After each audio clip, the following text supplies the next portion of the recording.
Welcome everyone to Chelsea Sessions, another live stream where we are going to talk about the post-game analysis, Chelsea, Manchester City, and everything that is related to it. The discussions, tactical discussions, what Enzo Maresca had to say, what we learned from Chelsea 0, Manchester City 2, and the iconic signing of Joao Felix to Chelsea. Here we go. And Victor Osimhen transfer watch. So, welcome to Chelsea Sessions. Please like and subscribe and share it with your family and friends as we go on in this iconic stream where we have a lot to uncover.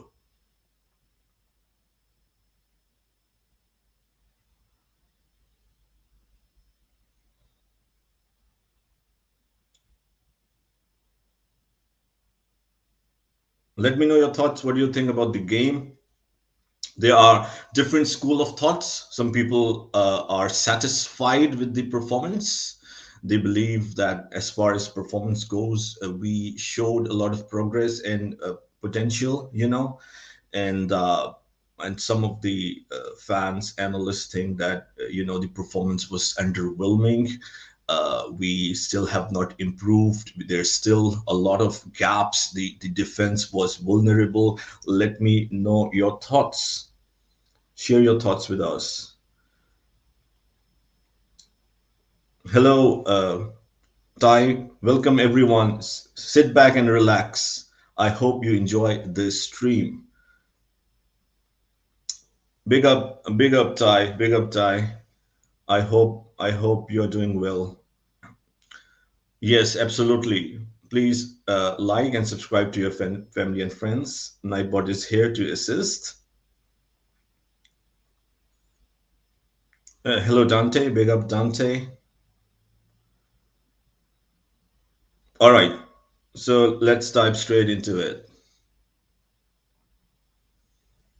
Enzo Maresca on the performance. I think we competed very well for much of the game.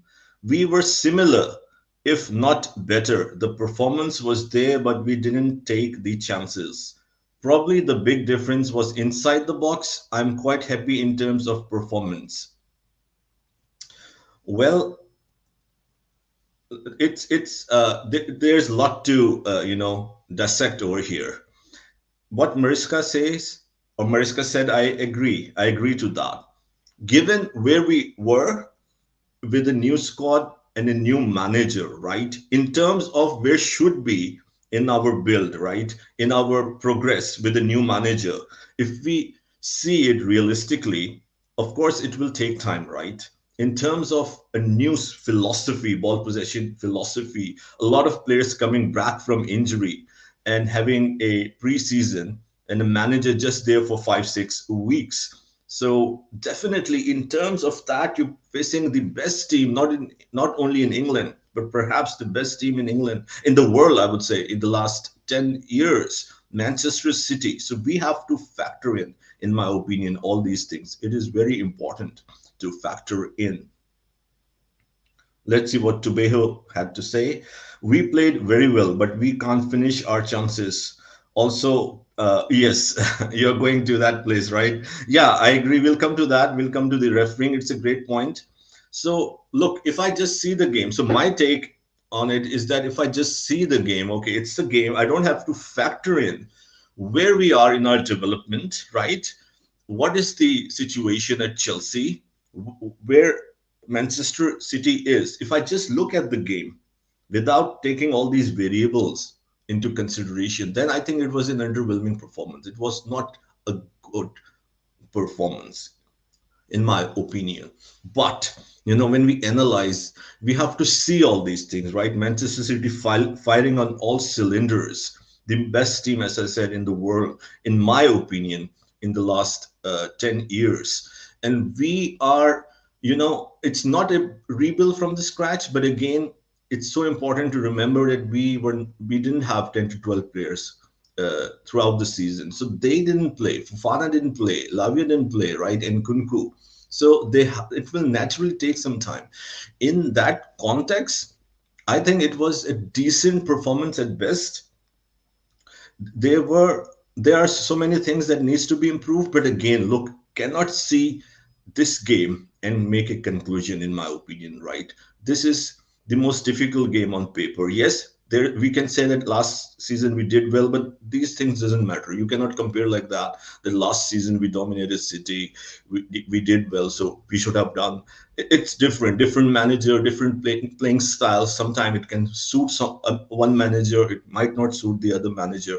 So so I understand, basically. I'm addressing to what Enzo Maresca had to say. I understand the pressure, the expectation of the first game. So yes, it was not a poor performance. It was not a bad performance that Manchester City dominated us, right? They did not. We were in the game. We had good, you can say, spells, especially in the second half when Pedro Neto came. But overall, of course, the issues are there. The issues of finishing, not being clinical in the final third, the defense. It will come good. I believe it will just take time, and not that much time, in my opinion. If we can be patient for a month or two, I'm sure that we will start doing well.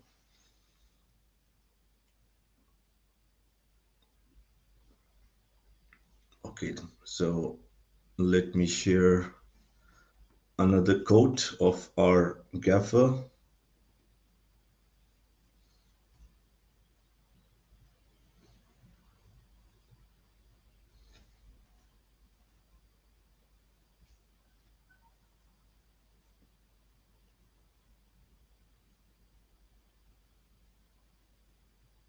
Let me know your thoughts. What do you have to say on what Enzo Maresca said? Do you agree? Do you disagree? Are you concerned?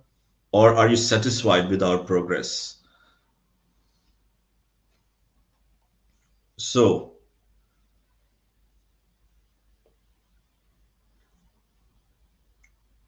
let's see what Victor Osimhen. I was saying, let's see what Victor Osimhen has to say. What Tobejo is saying over here, we are dying. We are dying of Victor Osimhen to Chelsea. Here we go. Then I think we will be fine. Tobejo, in my opinion, I think we are already in a great shape, to be very honest. If we get Victor Osimhen, then we are there to compete for the league in the next season, in my opinion. This squad is good for a top four finish. I think this is the third best squad in the Premier League after City and Arsenal. The squad is great. It just needs a little bit of time. As we were discussing in your podcast, right? This squad is amazing. It just needs time. It never got the opportunity to function, to work as one, to play as one. A lot of criticism on Enzo Fernandez, Caicedo, and Lavia, but you see, they've played for the first time together, right? So these are so many things that I always try to factor in, right? Okay, so let me read the next quote. He says, of course, he maintains that Enzo Maresca says, I think the performance was good. The performance was there. We competed for large parts of the game. In some moments, we were even better. We created chances. The big difference is inside the box. I agree. I agree. I agree with his quotation. So if they have identified this issue, then I think they should address the striker problem or not being clinical in the goal. Or if they, for whatever reasons, I still believe Victor Osimhen is possible. We will discuss that when we come to that. After the post game discussion and analysis, I still believe Victor Osimhen is likely. So in case we don't, then I think Mark Gu should be given a chance. I really like him. In my opinion, Pedro Neto and Mark Gu are the two best signings of this season.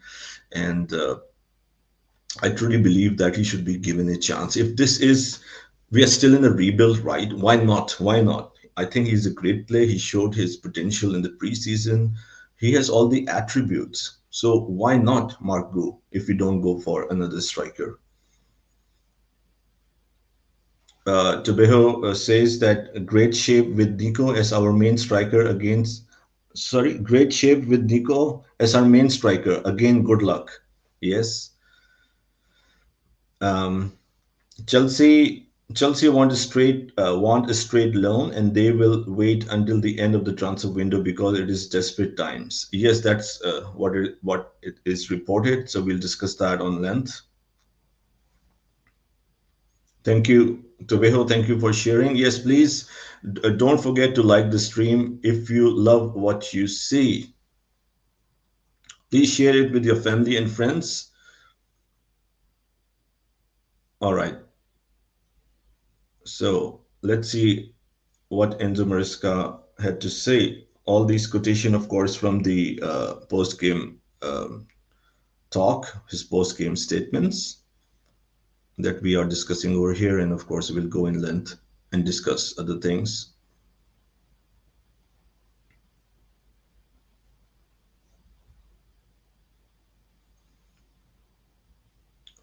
So let me know. Please let me know what do you think about this game. Again, the fan base is divided. They have different ideas and philosophy. What do you guys truly believe? How did you see this game? Are you satisfied with the performance?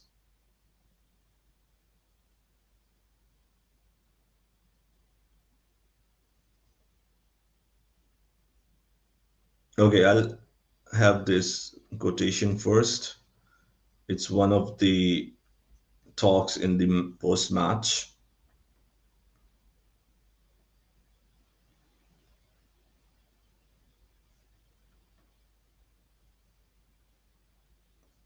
Okay, so there are quotations, of course, from Enzo Fernandez and Romeo Lavia.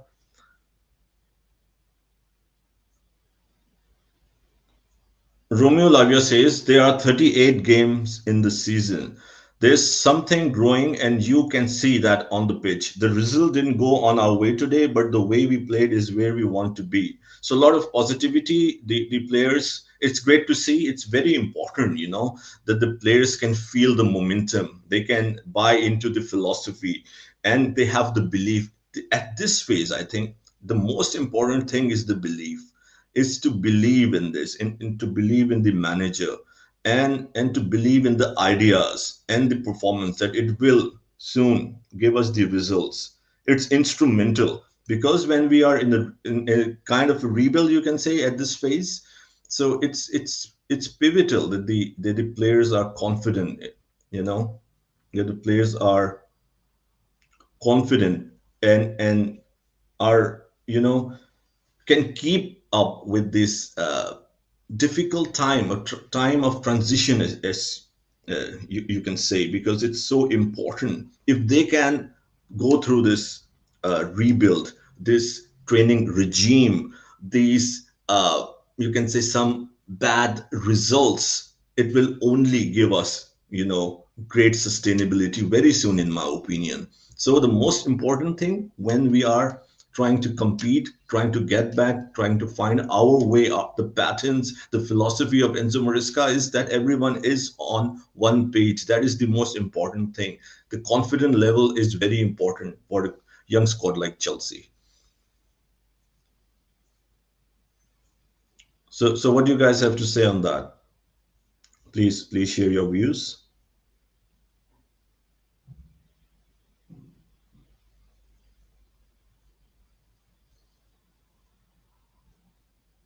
Let me share another quotation in the meantime.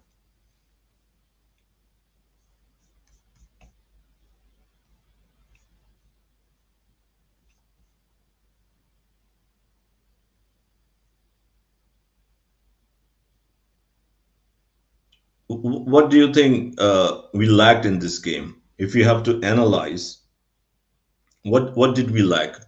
Or where did Manchester City take the advantage? Okay, so let's see.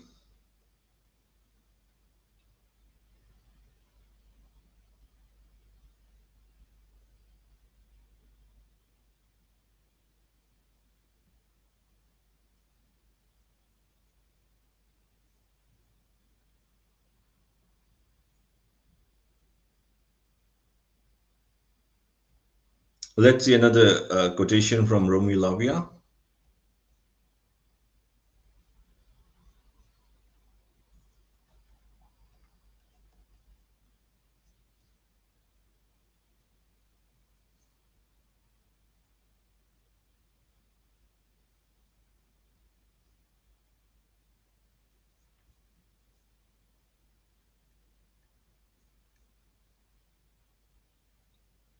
Romeo Lavia says that I think there were a lot of positives to take from the game. We were expecting goals today, and we had a lot of chances.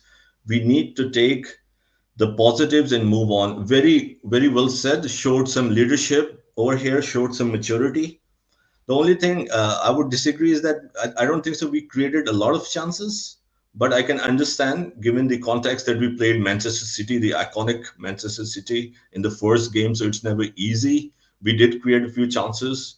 So yes, it's important to take the positive at this moment. That's very important for the club, for Chelsea, the team, the board, the management, the fan base as a whole, to be together at this time. It's just one game, and in my opinion, I'm surprised, right, to see the mainstream, to see the Chelsea fan base.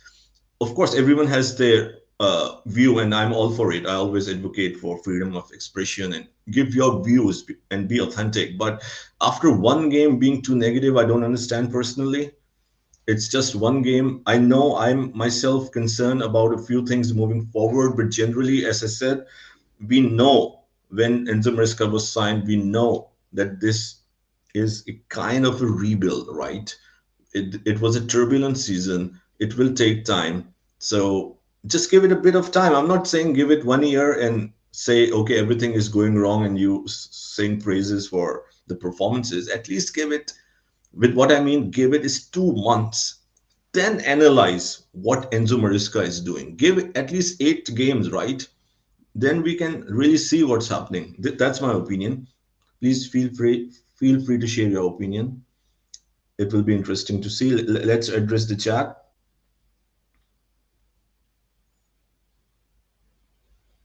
They are having a conversation between each other. Okay, so yeah, thank you, Tobeho. Thank you for sharing the links. There are a few links, so please go ahead and share it with your family and friends. Feel free to subscribe. Okay, so welcome, Panera Vishal. Welcome, and if you haven't, please subscribe and share it with your family and friends. Sanchez is waste. Petrovic is better than him. Even new goalkeeper Jorgensen is better than him. I agree. I completely agree with that. But again, like I don't know, the manager is of course seeing something in training that we don't. So I'm just cutting some slack. I think the vast majority of the fan base are confused and don't understand, rightly so, why Sanchez is the preferred choice when we know what happened last season, and especially in the preseason as well. We can see that he has been very inconsistent. Yesterday, also, like it, he had moments when he saved some really good shots. It was really good, but again, playing from the back, it was not that great, right? It was tricky. City could have scored a few more goals, but we were lucky, right? So because the system of Enzo Maresca and modern football as a whole, but especially with Enzo Maresca heavily focusing playing from the back, we need a goalkeeper who is not just good, but I would say needs to be great with the feet. And I honestly think that this is a huge uh, part to determine if we'll be successful or not, because we can lose key points that may hinder our top four finish at the end of the season, or we can get a few extra points if we are able to play well from the back, to build from the back. So I think it's very important. I'm sure that Enzo Maresca knows better, right? We do have Jorgensen, so let's see what happens. Probably I don't understand, but let's see. He believes in Sanchez apparently. So, what do you have to say on that? I personally disagree, but I'll support. Of course, I'll support the idea. If he's giving him a chance, that's fine. But to be very honest, just like most of you over here, I am a little concerned, and I'm worried that he might, have those moments like when we were dominating and winning 2-0 at Arsenal, and when he passed straight to Declan Rice, and at the moments, 4 5 moments in the last season. We don't want that, right? We don't want that. Okay, so Tobejo says sell Sanchez.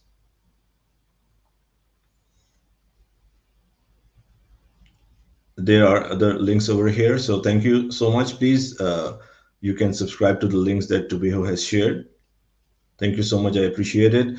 So, Tobejo says Lavia was my man of the match, and again, people are crying why he was substitute, while we know we had injuries last season. 100%. I completely agree with you, Tobejo. Very well said. I think it's a unanimous decision. I think most of us agree.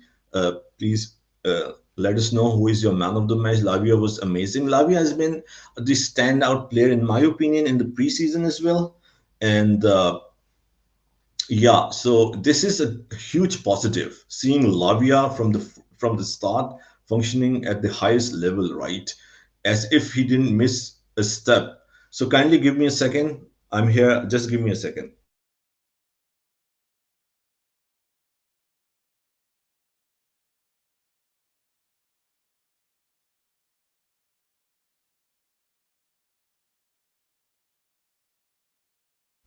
Sorry about that. Sorry for the pause. Okay, so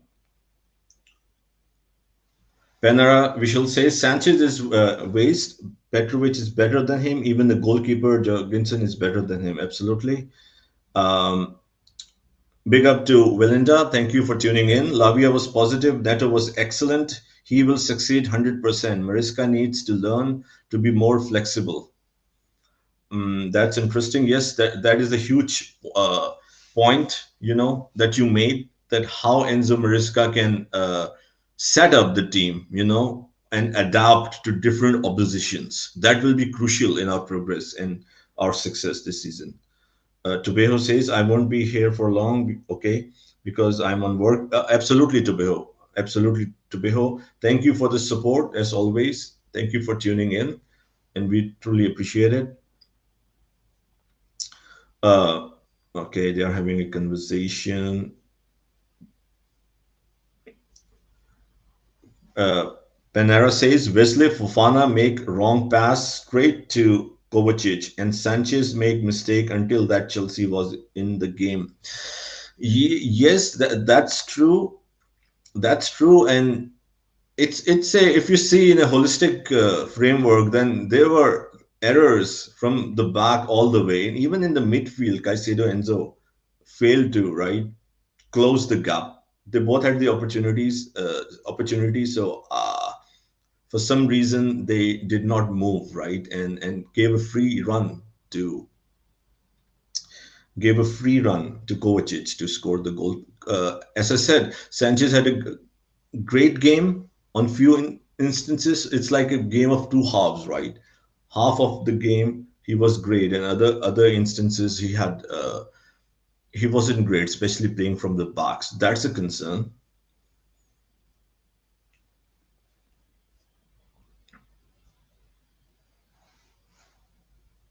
Okay, big up to Chris. Thank you for tuning in. Kindly subscribe to Chelsea Sessions if you haven't, and share it with your family and friends.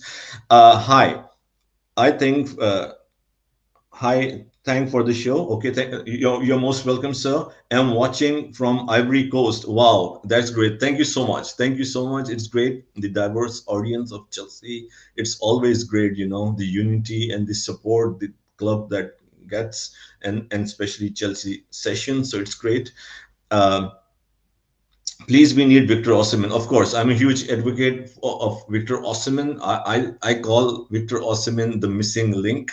So I think we need Victor Osimhen. I 100% agree with that. And I believe that Chelsea will do everything they can, and with everything I mean in terms of the possibility that a deal can be struck as far as the financial structure goes. So yes, it will depend on Napoli as well. We'll go and look into that in a few minutes as we just wind up this post game talk. Um, okay, so they're having a conversation right there. Thank you, Tobeho. Thank you, appreciate it. No, I have the sugar already. I have the sugar, but because of course, I don't want to focus too much on the coffee and sugar, so I miss the key points or miss the momentum or the rhythm of the show. But since you reminded, let me have a sip. Thank you. I'm revitalized now. Thank you so much, Victor. We will do well as the season progresses. We just need to work on our defending, and midfield needs to be sorted. 100% Victor.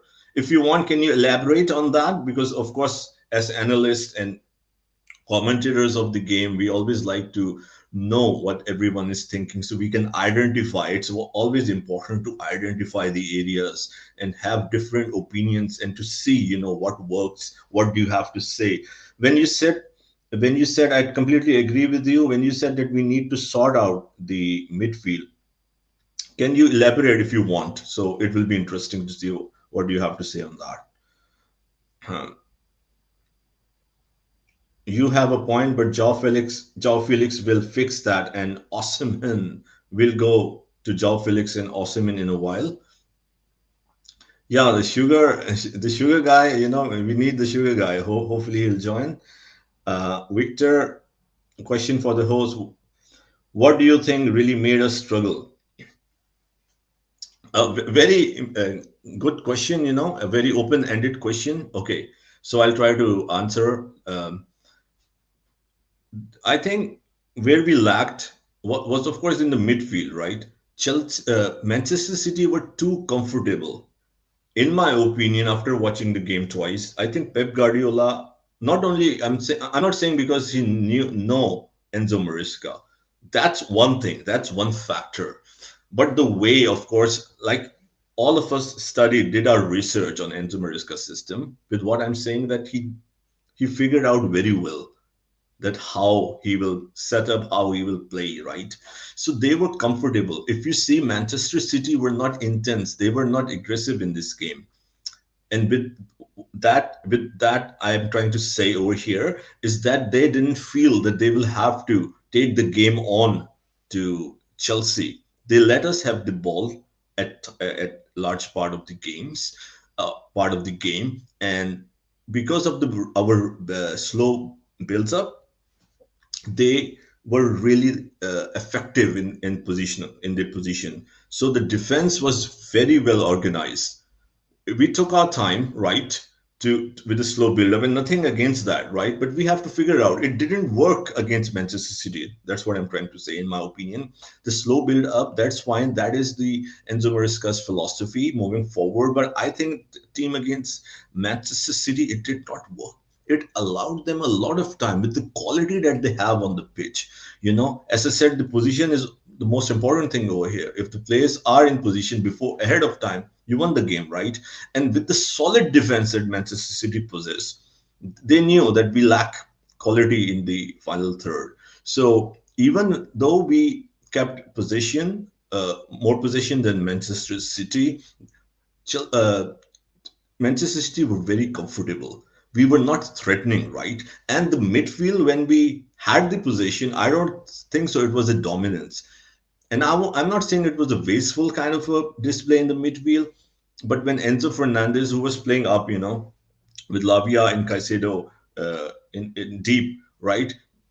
It did not create anything throughout the game. Yes, they had the ball, but when they passed to the flanks to Cole Palmer and Kunku or Jackson, City were there. The defense was so organized. They didn't let us, penetrate at all. There were a few times at the end of the first half, when Neto came, we created, and at the end of the second half.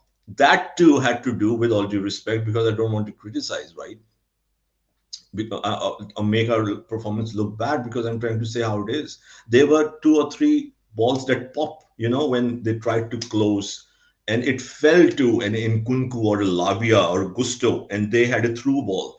So that too was created out of defense when they tried to, when Manchester City and Chelsea players were in the battle to get the ball, and the ball popped and fell to our player in the midfield. So it wasn't created from the back, but rather we got the ball. So we lost the ball, I think, because of the midfield. I think we should have been more aggressive in this game.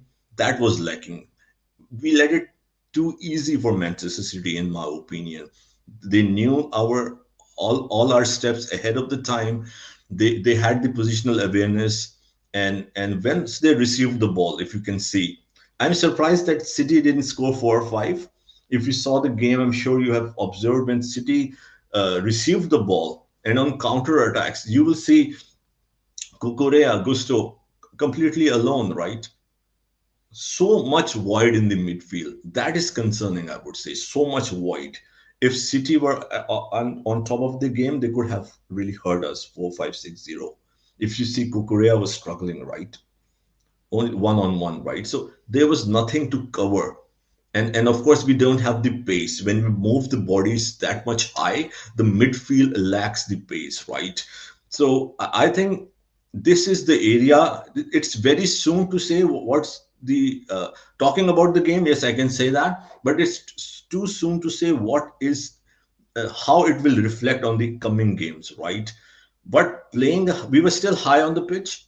But if we play a high line, then it's pivotal for the fullbacks, to track back and be aware of their position. And at least one of the fullbacks should connect with the midfield, right, while tracking back, because they are up on the field when we have the possession. So this is a common thing we saw under different managers when they played with this style. So they have to adapt, right? We just cannot commit too many players forward. And when we played from the back, again, it's not a criticism. Of course, this is how Enzo Maresca wants to play. But teams like City and Arsenal, I don't think so. It is optimal way. We need to change a little bit. And as I said, the midfield position was mostly we were with the ball. It's like smoke, but no cigar, right?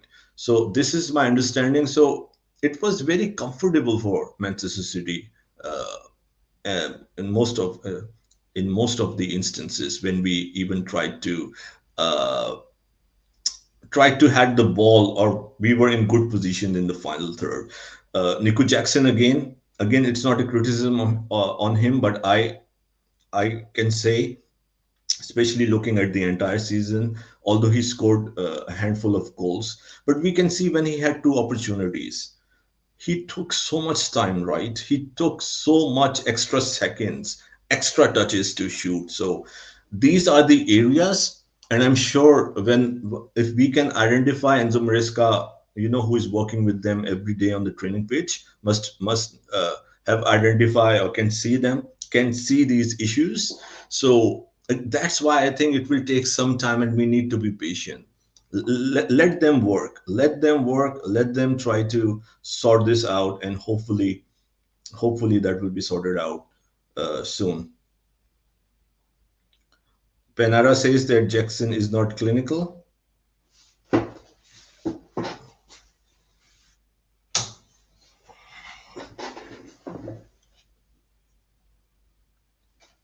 Yeah, so let me know what you have to say. Do you agree, or do you have another opinion on the game? So please feel free to share. We are all trying to identify. It's a new system, right? It is a completely new system to what it was under Mauricio Pochettino. So that's why it's even more difficult to see. It's not that bad. We have to support. Look, I'm in that board or school of thought. No matter what your philosophy or style of play is, if you can get the result, fine.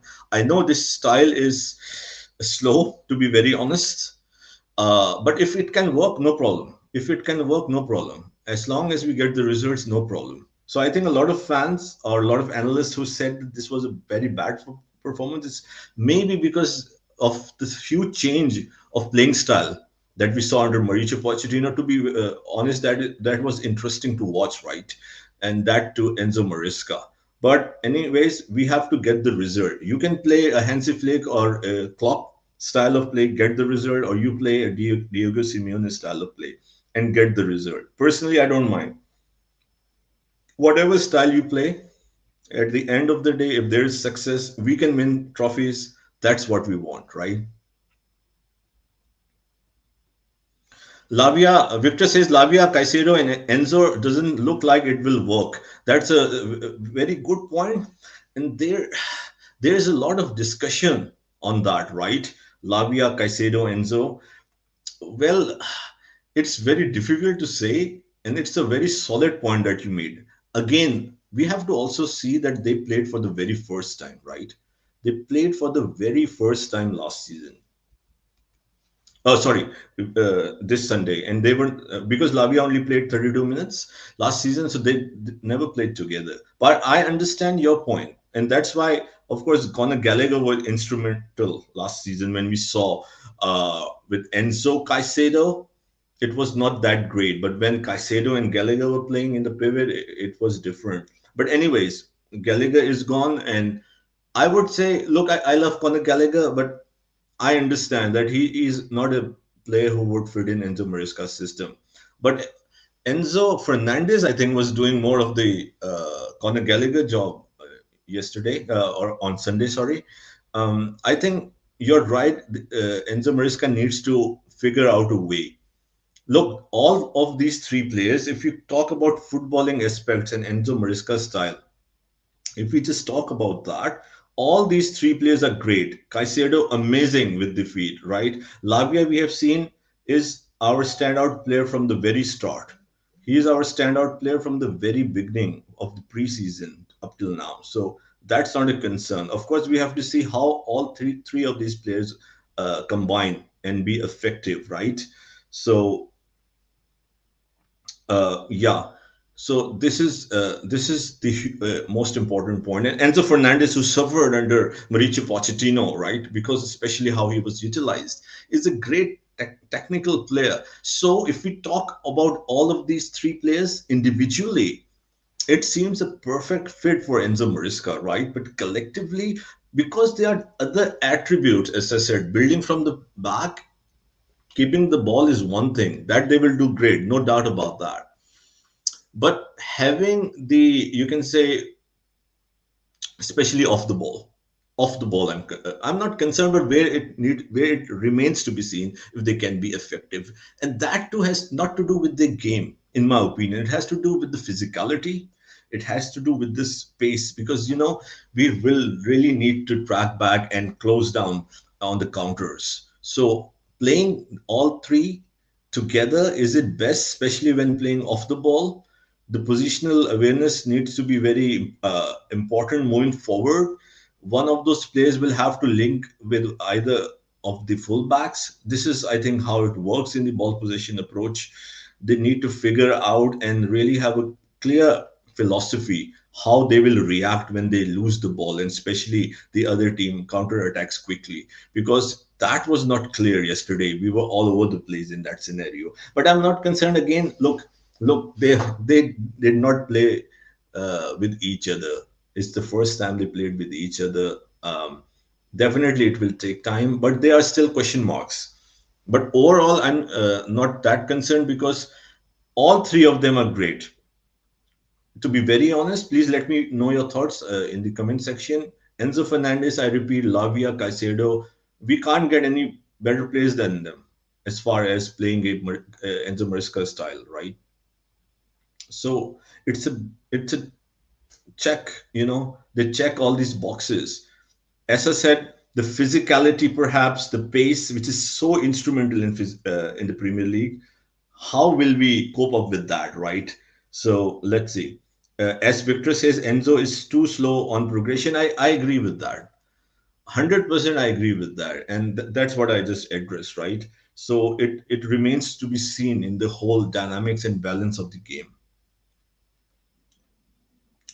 Thank you, Tibeho. Absolutely, thank you for sharing the message and for supporting the channel. Yes, so please subscribe to the coolest Chelsea podcast, the coolest Chelsea podcast, and share it with your family and friends. A great analyst, especially his strength lies in identifying the players, the upcoming players, the talent from various leagues across Europe. And he is the first one to identify and tell us, that this player has this potential, where he can fit in. Should we go for this manager? What can this manager bring? So ahead of the curve, great student of the game and analyst. Please subscribe to the Coolest Chelsea podcast. AKA says, okay, they are having a conversation over there. Um, for that, I think the links are all in the prescribed group of this channel. Um, no, thank you so much. I appreciate it. I really appreciate it. Um, so okay, so why people say what? I think you need to. Oh, okay. Mariska system. We just watch Enzo play the same. Okay, but he's no longer a player, so it doesn't matter. Okay, that's a good point. That's a good point. Big up, Annalise. Big up. Thank you for tuning in. Thank you so much.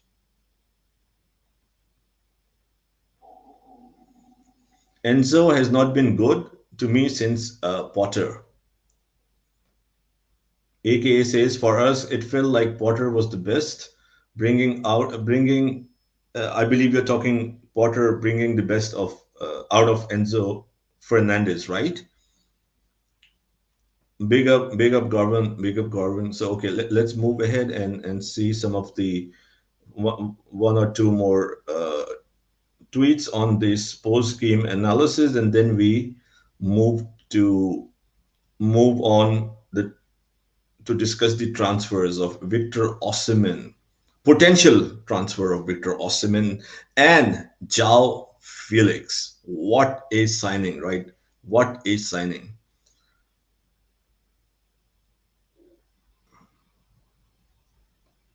Okay, let's see what Kovacic has to say over here, or rather ESPN on Kovacic. What do you think of Kovacic's performance yesterday? Did you miss him?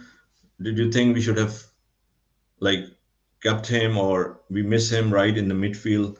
A lot of people are having a conversation, but it's normal, right? After you lose, they always talk about the investment we did in the midfield, but lost players like Kante, Kovacic, and among others. So, well, it's done, right? We have to move ahead. So we just cannot uh, say what if, right?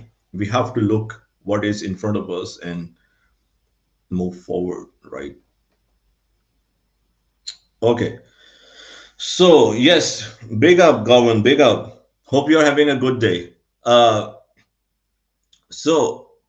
According to ESPN, Kovacic dribbled directly past Moises Caicedo and Enzo Fernandez as they have two different shots, as you can see. You can analyze as well. One is when he's trying to run between them, and the other one is once he has taken on them, right? So, Kovacic dribbled past Caicedo and Enzo Fernandez to score his goal versus Chelsea. That's fine. That's just one instance. So, anyways, let's see. So, Chelsea sold Kovacic to Manchester City for 25 million pounds last summer and bought Enzo Fernandez and Caicedo for a combined 221 million last year. Well, ESPN is a great channel. Of course, it's one of the biggest mainstream channel out there. I respect all the mainstream channels, but I completely disagree over here in this sense. Please let me know your thoughts. In this essence, that you cannot just point this out based on a particular, you can say, error or instance in the game to say that we got Fernandez and Caicedo for well over 200, 220 million pounds, and we sold Kovacic for 25 million, right? And telling us that we made a mistake. I understand what they're trying to say over here, but this is not how I will look into that. This is because it doesn't say anything, right? It doesn't say anything that a player was successful against your 200 million combined signings. So your signings are not good. So it just does not say anything, absolutely, in my opinion. What do you guys have to say on that? Big up tie, big up tie. Okay, so yeah. So any other thing you would like to discuss, ask, or give your opinion on the post game analysis? Again, this is just one game. And I'm not saying that we try to always say this is just one game, but to be realistic, this was the first game of the season. And we have to see where we go from here, right? And there are so many games coming up fast. It will be interesting to see. It will be interesting to see the progress. Uh, I believe the squad is there. We have a brilliant squad, in my opinion. One top three squad in the Premier League. We need a little bit of time to play together to understand this philosophy of Enzo Maresca, and I'm sure that we will be competing. I believe this will be the last season in this rebuild, and what I mean by that is that after this season, I believe we will be competing for bigger things.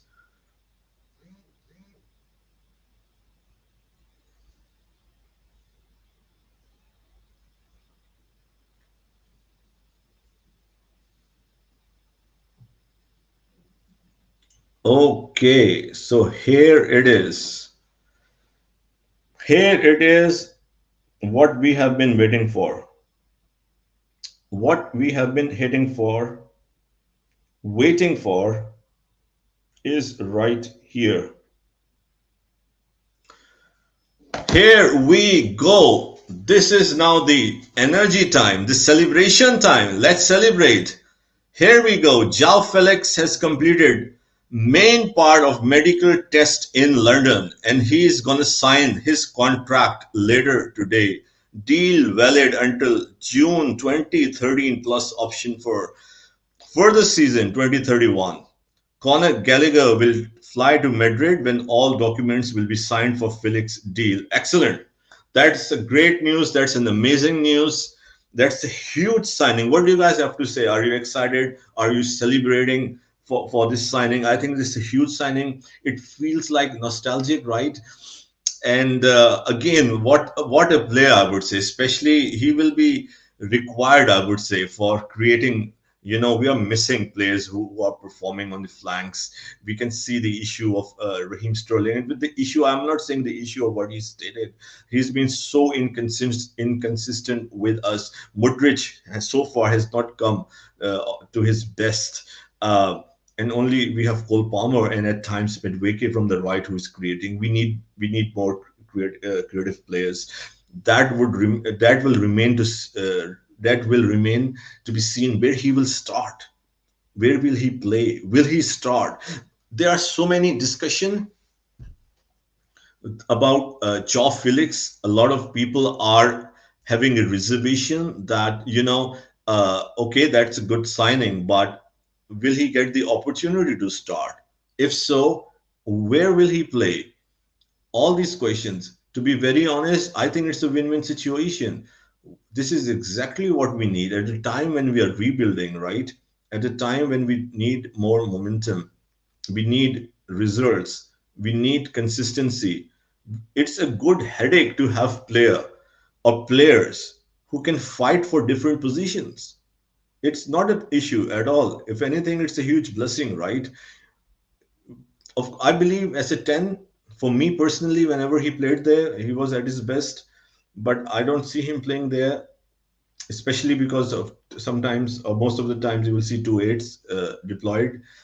But he can play on the left, right? He can play as a false nine if required. I think he will be utilized in different positions. But that's the last thing that is on top of my head at this moment, or that's the last worry, right? That we should be having. It's a huge signing. A lot of fans were not happy when he left, and now we have him. Now we have him on a long-term deal. Let me know what you guys have to say on that. So, AKA says, I don't miss Kovacic. He wouldn't be on in Chelsea FC, okay, for the past 2 seasons. Caicedo is not match fit. That's a good point. Kovacic embarrassed our 200 million plus midfield. Oh, well, on that particular instance, you can say yes. Lavia was our only good midfielder. So let me know what you have to say on Joao Felix. How excited are you? How excited are you on this signing? Let me know. Let me know as I share some of the handles of our friends. Please go and follow them if you want.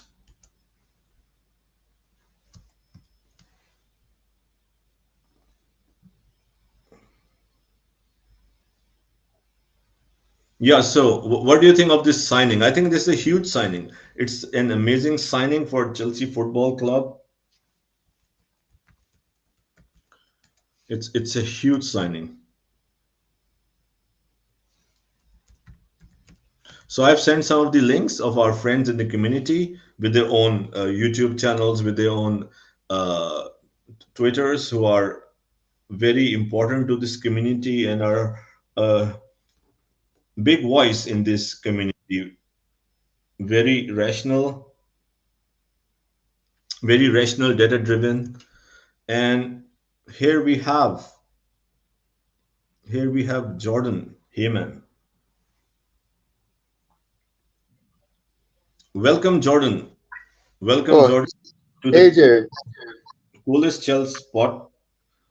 Not the coolest Chelsea, you know that, right? This is not the coolest Chelsea. Welcome to the coolest Chelsea. You messaged me twice that it's the coolest Chelsea podcast. No, see what it is. It's the Chelsea sessions. It's Styles shows. So, anyways, welcome, Jordan. What do you have to say on Joao Felix as a rival fan? Do you see this signing as a threat?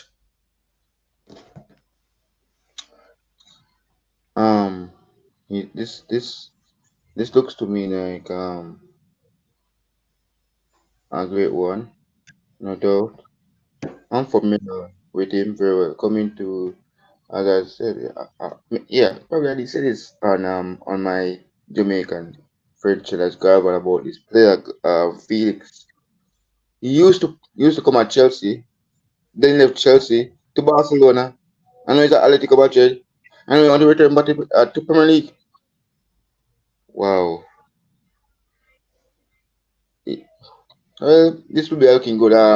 If it's just permit, well, he will be a Premier League player. If it could be a permit deal. That's correct. That's correct. So, did you see it coming last week when we were discussing on the different platform? Were you confident about this?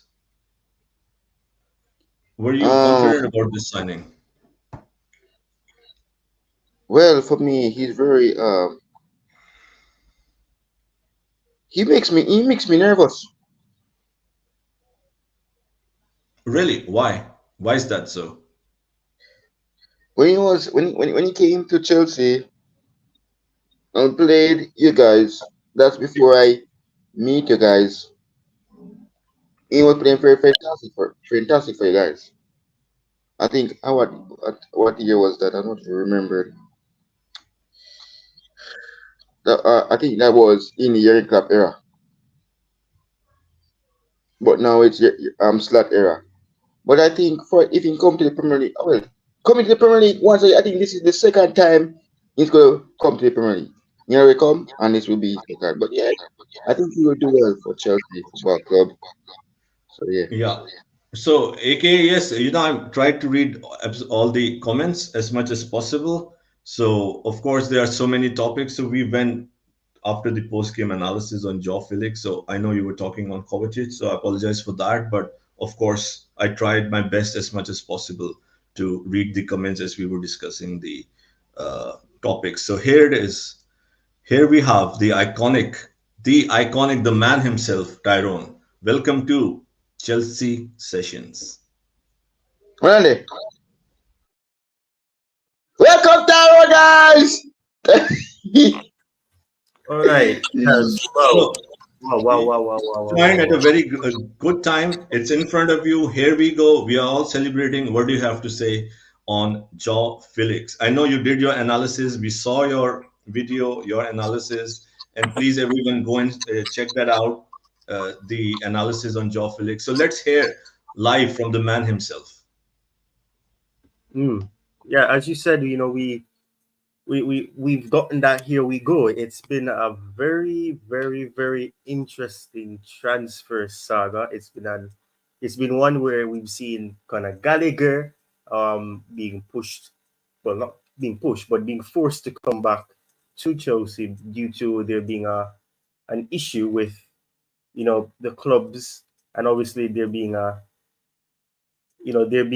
situation of Samu Omodion coming to the to the club and then not coming to the club.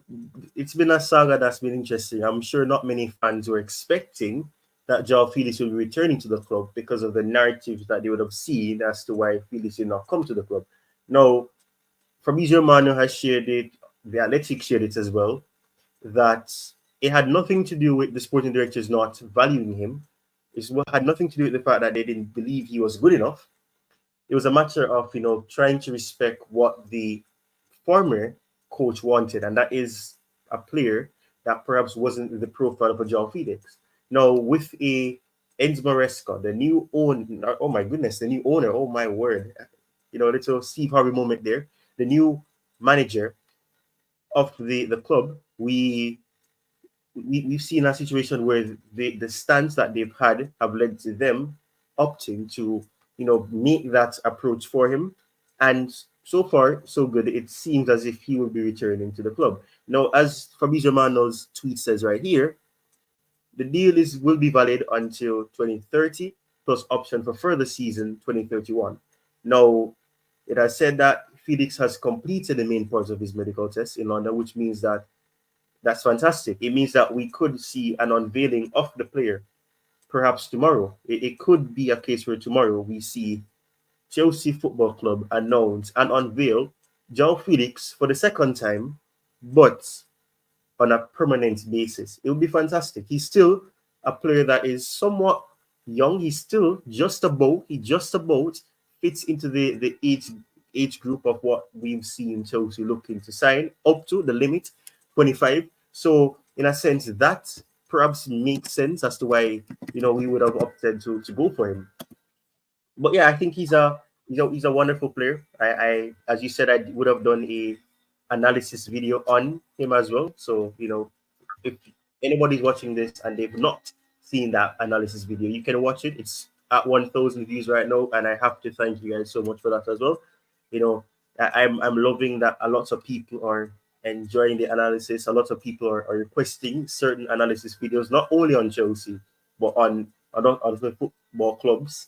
And as much as I would love to do that, it takes time. It takes a lot of research, and it's not something where I can just say, okay, I'm going to do an analysis on this. I will try my best, and going forward, I would definitely take suggestions as to which players the fans want to see an analysis on, or tactical analysis on a coach, for example, because I love doing those type of things. I love assessing, discussing, and breaking down the playing style, the philosophies, the strategies that respective managers have. So I would love to do that going forward. And there's plans, big plans for the channel going forward for the remainder of this year. And I also have an announcement that will come in the latter stages of this stream. Jerry may know what it is. He knows what it is, but he doesn't know that he knows what it is. So yeah. But as a matter of fact, I need to apologize. Forgive me, Jordan. You're on my channel for the first time ever. So welcome to Chelsea Sessions. I can't do like Jerry does it, but welcome to Chelsea Sessions. Welcome, Jordan Hyman, LFC. I'm gonna share your link in the description and in the chat soon. I haven't done a command for you just yet because obviously I haven't done streams, but don't worry, I'm gonna ensure that you get some support from this stream on your channel as well. So don't worry, But Jordan yeah, thought it was a coolest Chelsea. He twice asked me, so I was like, "Welcome to the coolest Chelsea," and he was like, then reading that and said, "Is it the coolest Chelsea?" I said, "No, man. It's a good promotion for Tobago as well, right?" So, uh, okay, Jordan, do you have to say anything before we move forward on Joao Felix? Well, let me see. Well, guys, it's my first time being here. Never been here before, but I mean some experience of this channel, man. Well, nice work, Tyrone. Keep with the good work, bro. So yeah, I'm happy to be on this panel, man. This channel is amazing, man. But yeah, talking about Joao Felix, indeed, I know him very well. As you guys know, from the Champions League days with Atletico Madrid coming to Champions to Chelsea, back to Barcelona. As I said, man, this player doesn't know when to stop himself, does he? Moving from one club to another. He doesn't. He just jumping like a skipping rope. But yeah, going back to Chelsea. Well, I hope he's unveiled come tomorrow. But yeah, second time. Looking to hear. Here we go from Fabrizio Romano. So, Ty, before we go on other news items that we have lined up, since you joined, so we want to know from you the post-game thoughts, analysis, or your observation, maybe briefly, what did you think? Do you agree with what I said before? And yeah, so are you concerned like most of the fans? Give your 2 cents, please. mm, as you said, you know, um, I'm not concerned in terms of if we will be doing well. I believe that we will be able to do well. My only concern is how long it will take for us to start to perform consistently in a positive light. Now, obviously, you mentioned it. I heard people in the chat also sharing this as well, saying that that the situation is that we our midfield and our defense let us down, and you can make up for that what you want. You can say that that is actually the case, but I believe that it has to do with the players, and I think you mentioned this as well. You can forgive me if I'm wrong, but I think you mentioned this as well, that it's a matter of some of these players coming back from injury. Yes, they had preseason, but at the same time, it takes a while. And I love to mention this because people tend to forget this as well. And this was one of my biggest concern about Fofana coming back. Fofana had not played professional football for over a year, almost 2 seasons. So in a sense, it's going to take him time. And I've always been concerned about the Fofana that would have returned, because when you're not playing football, when you're on the sidelines and you want to play and you're raring to go, and you want to be on the pitch helping the team, and you can't, it messes with you psychologically. And unfortunately, Fofana even expressed that he's excited to be back, but at the same time he had not played for a season, and that takes a lot out of you. It happens anytime a player gets injured, and I would expand it to even managers. If a manager has been out of a job for a year, for example, it takes them a couple of months, maybe up to a year, for the philosophy, the system to really make sense, or for it to reap the same rewards as it would have in the past, should that manager have been a successful coach, in his past at other clubs. I would say, for example, Tuchel. For example, Tuchel, when he went to Bayern Munich, it took him a while before he was starting to get some good performances. Yes, the ending of it wasn't beautiful. It didn't end positively, because he would have ended up getting sacked and all of that. However, his tactical approach, the way that he was able to do well in the knockout stages of competitions, it epitomized the reason why Tuchel was at the club. The reason why Chelsea had him at the club.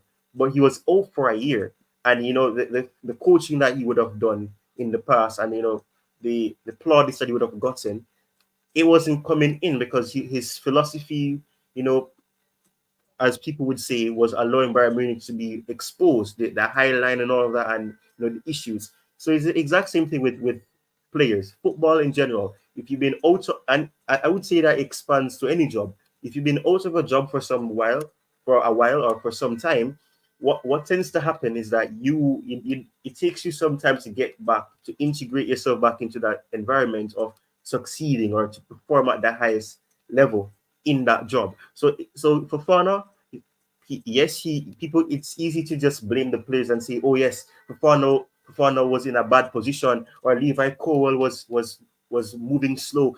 You can blame any player, but I believe that the issue is that it's a new system, it's a new philosophy, and I know you for a fact, Jerry, may say that you know was it really smart to change the manager once more? Was it smart to do that again when the team finished on a better note than how it started, or in the middle of the season?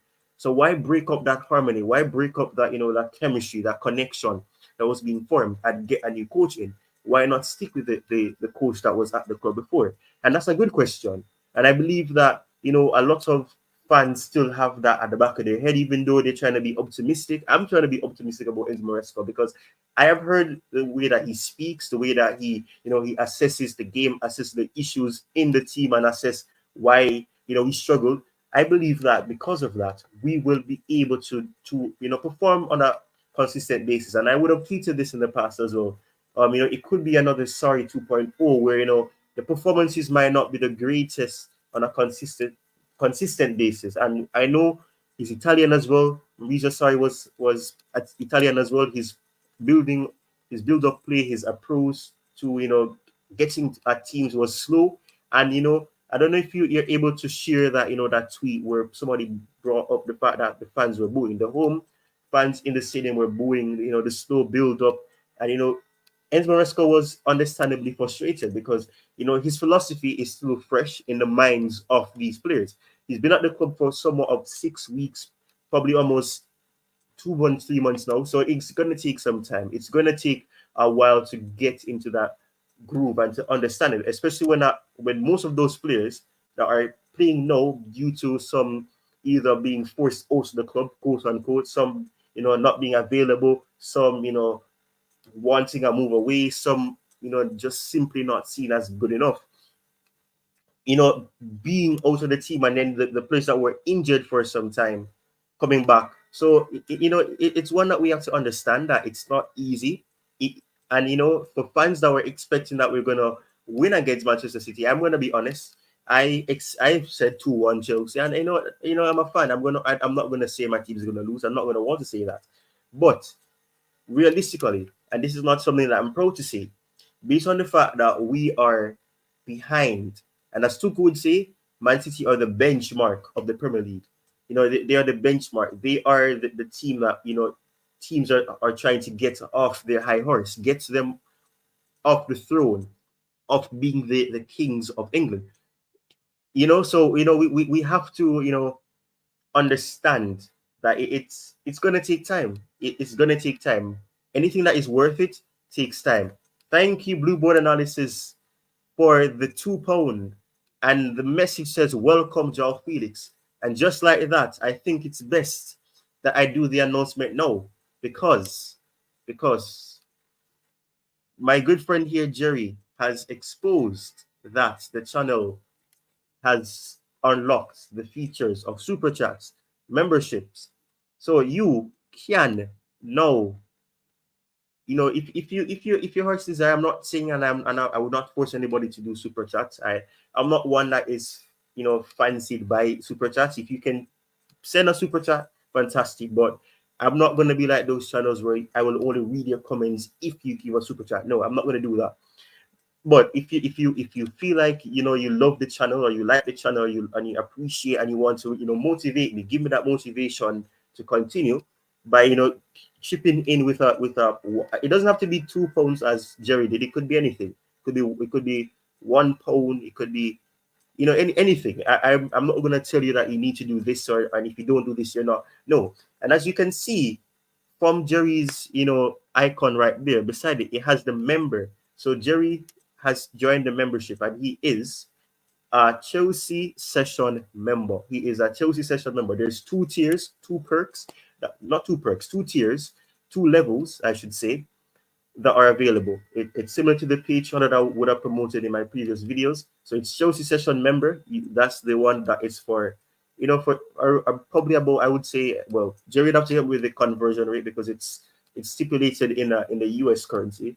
So I'm not sure, but it's 2.99 for the Chelsea session member tier and level. And you have the sessioneers, which is for around 7. I would say three US for the Chelsea session membership, and the sessioneers, which is one that has more features, more perks, is for around $7. I don't know if Jerry can help me with how that converts to pounds, but in a sense, Yeah, it's 5.99, 2.99 and 5.99. all right. So it's as Jerry will probably say, it's not. I'm not asking for much, and I'm not saying you have to do it. But if you think you want to do that, if you want to have access to exclusive content, be able to participate in members only live shows where we can have settings like this, where we talk about topics that you can suggest, any topics that you believe needs to be addressed, needs to be discussed, you can join as a member, suggest it to me, and you'll be getting some perks. You'll have stickers. You will get that, and it's in the opening stages. It will take some time. It's just like in the Maresca project, so it will take time. It's a process. So you can bear with me, but yes, super chats are now eligible on the Chelsea Sessions channel. Memberships as well, super stickers, super chats, whatever you want to call it, whatever term suits you well, it's now eligible on the channel. So thank you guys once more for subscribing, and big up to Miss Melina who's in the chat. Big up to you, Miss Melina. How are you doing? How are you? How are you? How are you? How are you? Big up to you, Miss Melina. I hope you're well. I hope you're well. But yes, Hello, Miss Jerry, Melina. Thank you for tuning in. Yeah, please go ahead. yeah, but Jerry, we've discussed Joao Felix to some extent. So What are your thoughts? What are your thoughts? What are your thoughts? Where do you think he fits into the team? Do you think it'll be easy? Um, mm, Hmm. Not Don't worry, don't really. burst Not your brain. really. Don't burst your brain. Yeah, Don't of course burst your I brain. had to. I was trying to go through all the players, where will they play and who will start. So because Palmer and Neto will be, I think, the starters for sure. Uh, so it will be very difficult in that way. If Cole Palmer plays on the right, although I believe Neto would be more effective on the night, but it seems that he will play on the left, right. Um, and in Kunku, and if we have a striker like Victor Osimhen, if not, if we play Jackson or Magu, then you can see where I'm coming from. I mean, where I'm coming to, not from. So this will be a challenge for Joao Felix. But again, as I said before, it's a blessing, right? That the players, we have players at different positions who will be fighting for it. This is what we need, especially when we are in a rebuild, when we are trying to get back to where we want to be, when we are trying to progress, try to improve by the day, try to find ways to get results. This is exactly what we need to answer if he'll start. Look, he is a great talent. I won't mind him giving a run for their money to the players who would be playing in his potential position. I think he's great at 10, but I don't know like if he'll be utilized, or will Enzo Maresca utilize a 10. He can sometimes play as a false nine, although it's not his best position. Again, then it will be left wing as he played with Barcelona last season. But again, this is the least of, I think it should be the least of our concern. Joao Felix will be amazing for Chelsea Football Club. Either he starts, come off the bench, it will only add value. And we want even the players. I know Palmer and Joao Felix don't play on the same position, but I'm just saying players like Palmer, Neto, even Nkunku, to know that they have to perform. And Kunku will need to know that Joao Felix can start ahead of him if he doesn't perform. This is what I'm saying. So no more that we are privileged. I mean, the players will think, okay, I'm Nkunku, I'll start. I'll Neto, I'll start. We have Joao Felix who can play as a 10, who can play on a life as a left winger. So this is amazing. This is a huge win for Chelsea Football Club, to be very honest. This is exactly what we need. We don't want the players to be comfortable in their skin. They believe, okay, we have earned enough, or because the squad is so new, or still relatively new, they get this feel like, okay, we are good for our position. No, we don't want that. And this is what we lack, seriously. But now we do have all of this. Reece James and Gusto are the only position we can say we have a real competition, right? And unfortunately, Reece James is not available. But even if he's available, that's what we want. Gusto, right there, knocking on his door. Like, hey, even though you are Chelsea captain, you are a UCL winner, one of the best right backs. I have, I have a case to start. This is where the best teams. This is how the best teams operate, and this is what we need. Also on the left back position, we have competition now.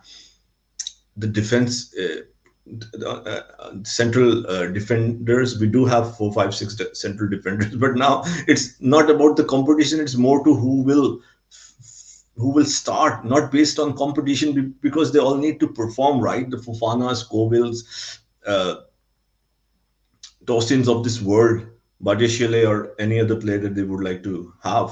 So that is another debate, that okay, the competition is still there, but it's not a competition at the moment that okay, we have done something. So Enzo Maresca unfortunately has to see okay what will fit in. So that is like everyone has to do something to fit it. But as I was speaking to your question on, or to your topic, on to the topic of Joao Felix, this is not the concern there. We have players like Neto, like Nkunku, where Felix can play, and those players are amazing. They are naturally on.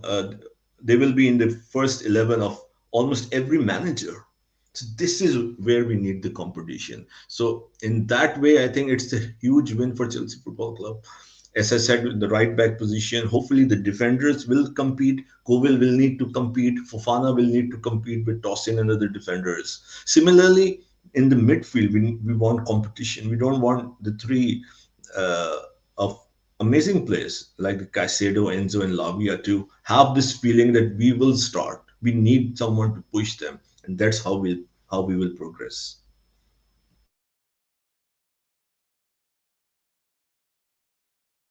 Well said, well said. I don't want to sound like Garvin, but well said, well said. I can't disagree with that. But yes, yes, thank you for sharing your thoughts. I see that on the screen we have this item about what Gary Neville has stated. So I don't know if you want to read it or I'll read it, but Okay, interested to see what I Gary will Neville read had to it. say. I will put you on the spot for this one. Your good friend Gary Neville, or a guy who is always, having different, um, who is always every week or almost every other week, we know, comes up with something for Chelsea Football Club. So he says, or it's reported by Mail Sport, Gary Neville has argued. I think there is an echo. Maybe if you can mute for a second. For the viewers, it might be an echo. Okay, sorry about that. Gary Neville has argued that Enzo Maresca must educate Chelsea fans. The word is interesting, educate Chelsea fans, after noticing the crowd's uneasy response to his style of play. He believes supporters need to get on board with the Maresca train and all pull in the same direction. Well, what do you have to say on that? Hmm. Yeah, so Gary Neville has argued that Enzo Maresca must educate Chelsea fans after noticing the crowd's uneasy response to his style of play. Yes, yes, yes, yes, yes, yes. I think Gary Neville, I don't always agree with Gary Neville. Obviously, many fans can probably share that sentiment as well. But I think he's right in that sense. I mean, and as I would have alluded to previously, it's a situation where some fans at the back of their head are saying, what sense does it make for us to have finished the season in the way that we did, better than how we started it, only to sack the manager, or well, part by mutual consent, as they say, and then have a new manager where the philosophy is different. Where with Pochettino's high tempo, you move the ball quicker, and then with Enzo Maresca is about trying to retain possession, keeping the hold of the ball so that your opponents cannot harm you, and also being confident on the ball, trying to build up from the back and moving slowly. And that's why I said, is it Sorry 2.0? Not many fans bought into what Sorry was trying to implement at Chelsea. Yes, he won a trophy in his first and only season at the club, so that is good. He did not go trophyless, and even made it to a final with him, where obviously that controversial move with Kepa and Willie and all that. And people would have said, who knows what? Maybe we would have won two trophies. Nobody knows what would have happened. And I don't try to hold on to hypothetical beliefs, but Maurizio Sarri would have lost some games embarrassingly to Man City in the past as well. And also, there would have been instances where we would have lost matches, won matches. And the only difference is that with that sorry team, we had title winners. We had winners of the Premier League, whether it was 2 seasons prior or years before that as well. So the difference is that it's different. We have a younger team, a more inexperienced squad, and I believe that Enzo Maresca has a tough job in that sense, where not only does he have to educate the players, but he also has to educate the fans who are not used to seeing slow movement of the ball, where we're passing the ball in little triangles here and keeping it at the back close to the goalkeeper, and the goalkeeper having to be an important part in moving the ball up the pitch. But at the same time, if we base on the Man City game, if we use that as context, I don't see anything wrong with it, because we actually kept the ball for a good 2 minutes, and then we created an opportunity where Enzo Fernandez was, tipped, he was pushed. Controversially, people say it was a penalty, some people say it was not a penalty. There was moments in the game where we created opportunities, and you mentioned earlier in the stream, it wasn't a case where we were dominating in terms of chances, but we created chances where if we had converted them, we would have perhaps have a different result here. Maybe it would be a draw. Maybe it would be a win. Who knows what it could have been? But the same could be said for Man City. Man City had opportunities. Doku taking a shot and it going wide. You know, Lavia having to intercept opportunities. Holland probably getting a chance to score a brace.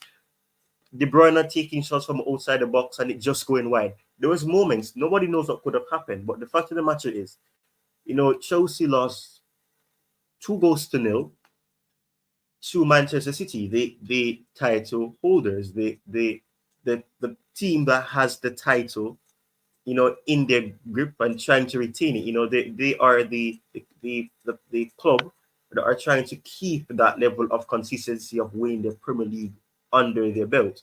So yes, I think Gary Neville has made a valid point here.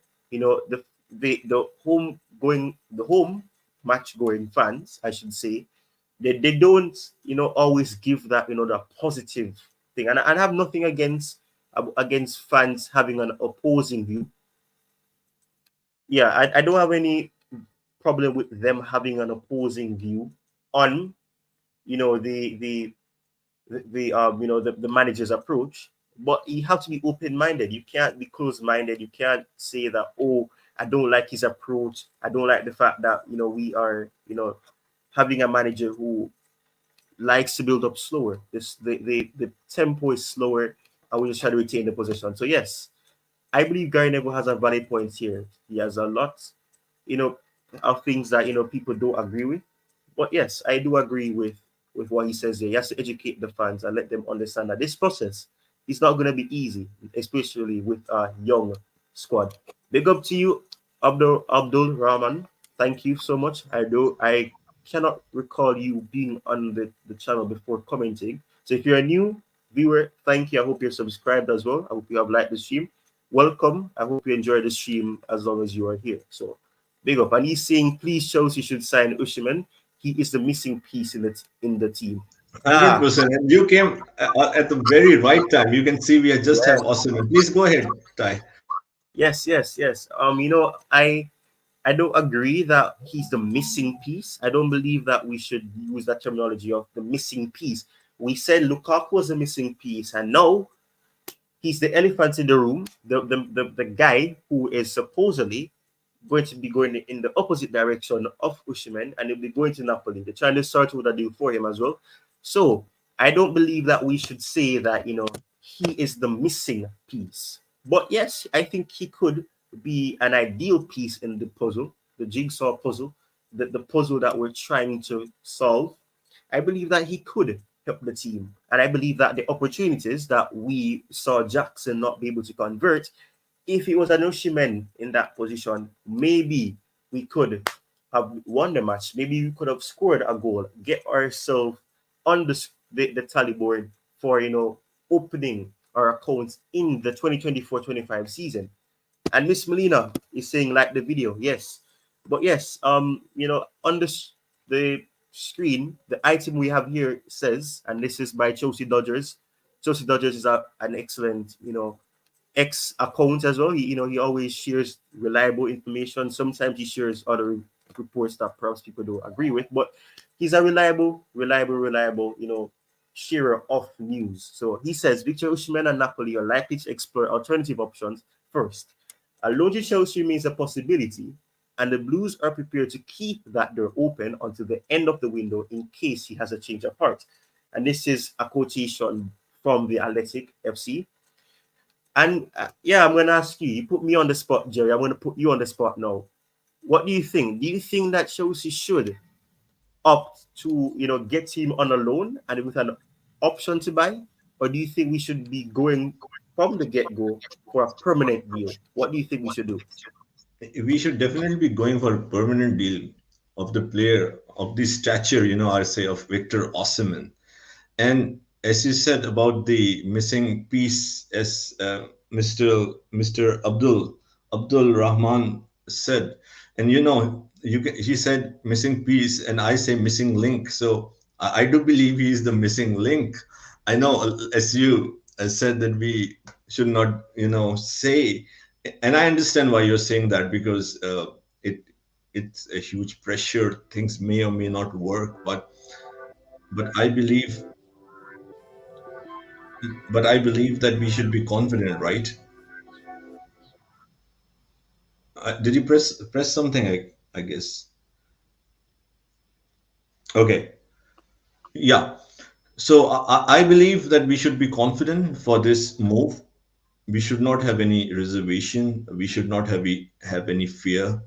I know some we have this memory of rumor.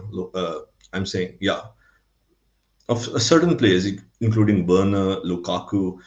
But yes, we should go all in. To answer your question, we should go all in for Victor Osimhen, and the reason is clear. It's straightforward. The We create a lot of chances and we are not converting that, right? This is a huge concern. This is not a concern right now with Enzo Maresca. This was not only a concern under Mauricio Pochettino, but it was also under Graham Potter. So and even in the past to an extent, but this has become a lot recently. So Victor Osimhen, big up to Neem, big up to Blue Clouds Media. Thank you for tuning in. So this is a huge concern. So I think if the player is ready, absolutely dynamic, phenomenal striker. After Holland, okay, Holland, sorry, and look, Kane and all these strikers who are up there. If you see the age profile, you understand it won't make any sense because they are almost at the end of the tenure. Who else is there who is that prolific, proven, like a Victor Osimhen? We have the squad, we have an amazing team, not just potential, but we have World Cup winner, we have Euro winner, Euro runner up. We have a lot of experience on the pitch, right? They just need perhaps another season to be right up there. Of course, if we don't get an Osimhen, the question will still remain that we should go for someone. But when you have Osimhen, when you have already assembled a phenomenal, the best young team in the Premier League, Chelsea, a phenomenal team, which I truly believe in my heart that the future, the immediate time might be a bit turbulent, but after a year or maximum two, the future is Chelsea. I think the owners have done a fantastic job. I truly believe that, as much as the current time or the recent past has been very turbulent and the results have not been up there. But this Victor Osimhen is just not one signing. This Victor Osimhen could be a difference for finishing in the top four and not finishing in the top four, for winning the Premier League in next 2 3 years or not winning the Premier League in the next 2 3 4 years. This is the signing we are talking about. Yes, we have to identify. Yes, absolutely. Absolutely. I absolutely love this message. Trust in your club, guys. Welcome home, Felix. Absolutely. We celebrated Joao Felix just before you came. A great signing. Absolutely. So I think the squad is very, very good. Honestly, if we go, or maybe in a future stream, we can look at our squad and put it head to head the first 11 with the top teams in the Premier League. Even at this time, our squad is good. I believe we have the third best squad after City and Arsenal. So Victor Osimhen, look, he doesn't want a loan deal. He doesn't want to come on loan, and rightly so, right? He want a permanent deal. So look, hopefully Lukaku issue would be resolved soon, and then we can find a way. But in any event or in any situation, either it's permanent or a loan deal, I think Victor Osimhen is a huge requirement in my opinion for Chelsea.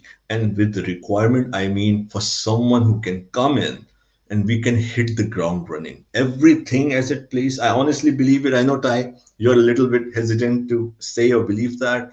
Everything is there. If you see on the board of chess or on the board of analysis, when or scramble or anything that you would like to do.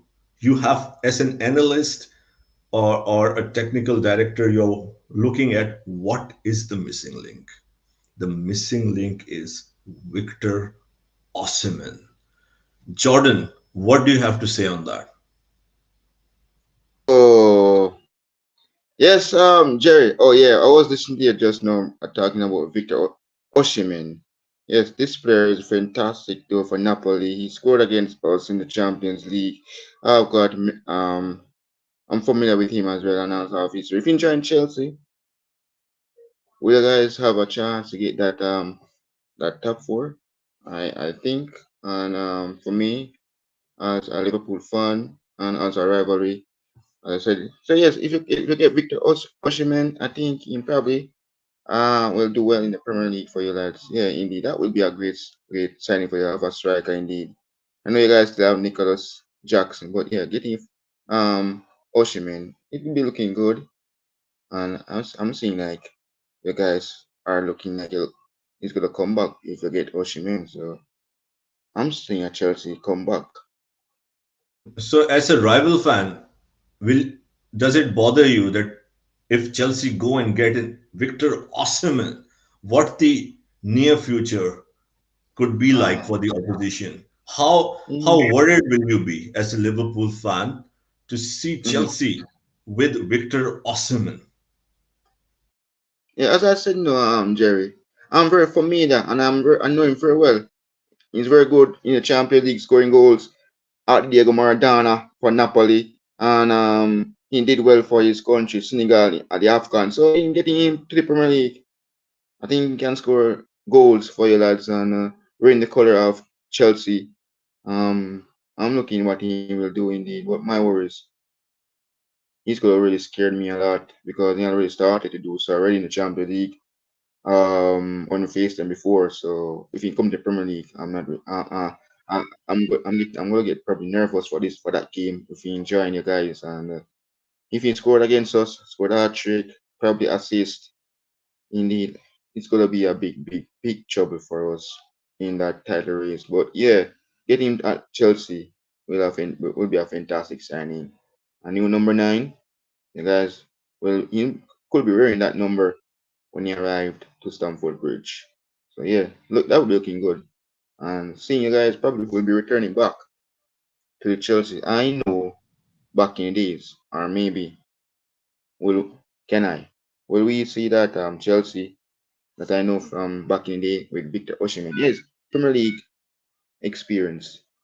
He needs to get used to the Premier League experience, and looking forward to see what he will do. Indeed. Ty, are you there? Yes, I am Ty, actually. Yes, I am, and yes, I recall you saying something that I think is a brilliant idea for a stream. We can assess the squad that we have, see which players could potentially be the winners or losers in the squad, and who may end up be the first choice, may not be the first choice, maybe the backup. So that'll be a very good stream to have. Let me know when that works for you as well. Let me know if we can get it set up as well. And I have to thank you publicly, and I will thank you privately as well, but publicly for stepping up, taking the mantle, and taking this opportunity to host the Um, show. I appreciate it. Really appreciate you doing that. Really do. But yes, you're most welcome, sir. So yeah, now you have to give your thoughts on the main event, the main topic of this live stream, Victor Osimhen. mm, yes. But yeah, as you would have mentioned, and as Jordan was giving his view, we have to think about what he could bring to the team. I would have done analysis videos on him before. I would have discussed him in length, and I think he's a very good option. I think he's an option that could help the team if he's utilized correctly. If he's not left isolated. We see clubs like Manchester City have a very a traditional number 9 like a Holland who doesn't get involved in build-ups consistently. He will here and there, he'll make some impact here and there, but he's not a player that gets many touches in the match. But that is what makes him being able to finish and getting 91 goals in 100 games for Manchester City so impressive.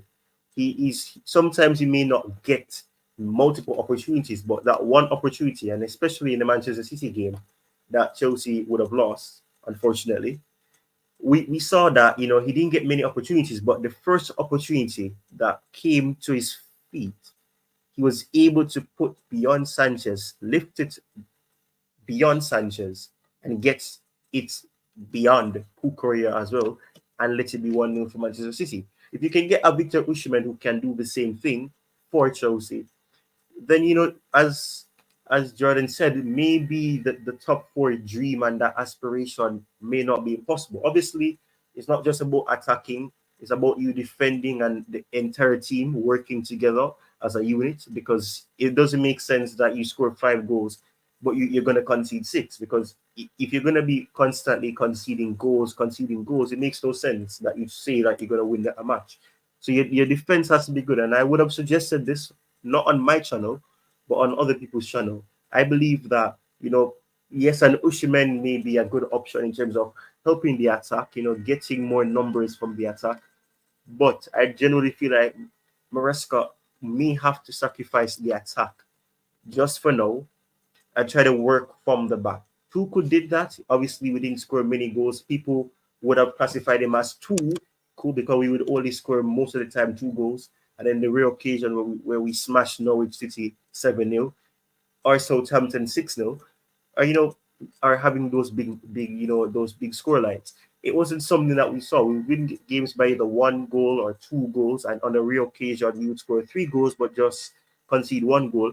But we may have to sacrifice the attack for a while, try to get that defense under subjection, get it in a place where it can be reliable. We have young players in that defense. We lost the most integral player since Lampard was the manager at the club in Thiago Silva. And the defense is trying to adapt to that. It's the first season without Silva in the past 4 years. So it's going to take time. It's going to take a while to get into the groove of it, to get into that place that is necessary. So it's going to be rocky. It won't be easy, but I'm hoping that if he comes in, because there's no guarantee that he will. People believe that he will, and I believe he will.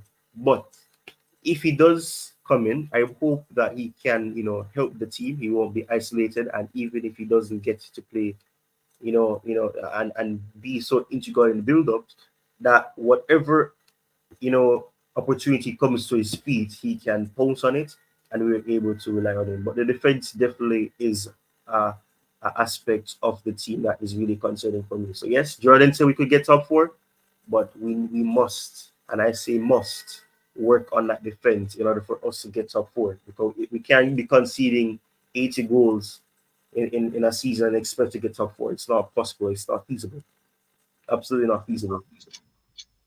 Yeah, thank you for your take. So please subscribe, whoever joined. If you're enjoying the show, please subscribe to the Chelsea sessions. Share it with your family and friends. Thank you, Jordan. Thank you. We still have a lot to cover. So we have mostly talked about the post-game analysis, Enzo Maresca, Lavia quotation, my thoughts. Ties and Jordan's thought on this game, and a lot of you contributed. Thank you for that. I think it was a very good, holistic, technical discussion on the post-game analysis, and of course the celebration and the happiness of Joao Felix, where he will play, will he start, what will he bring to the team, and the excitement of the potential Victor Osimhen signing. So amazing things that you lined up, a great show with very interesting topics. So and of course, when we are live, when it's Chelsea, there are a lot of things to talk about. So let's go and talk on miscellaneous things that are going on. So uh, maybe I should start with Jordan, the Liverpool guy over here. Jordan, Athletic FC, which is the most, you can say, the most or the second most credible outlet of football in UK. In the podcast, they just said that it's talking about the Chelsea owners or the Chelsea recruitment. It's their fourth transfer window, and I don't think they have had a good one yet. Oliver Key on Chelsea's transfer business. Do you agree, disagree? What are your thoughts as a rival fan?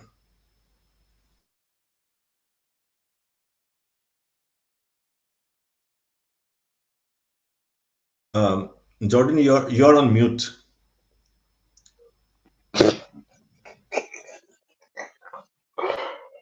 Oh, yeah.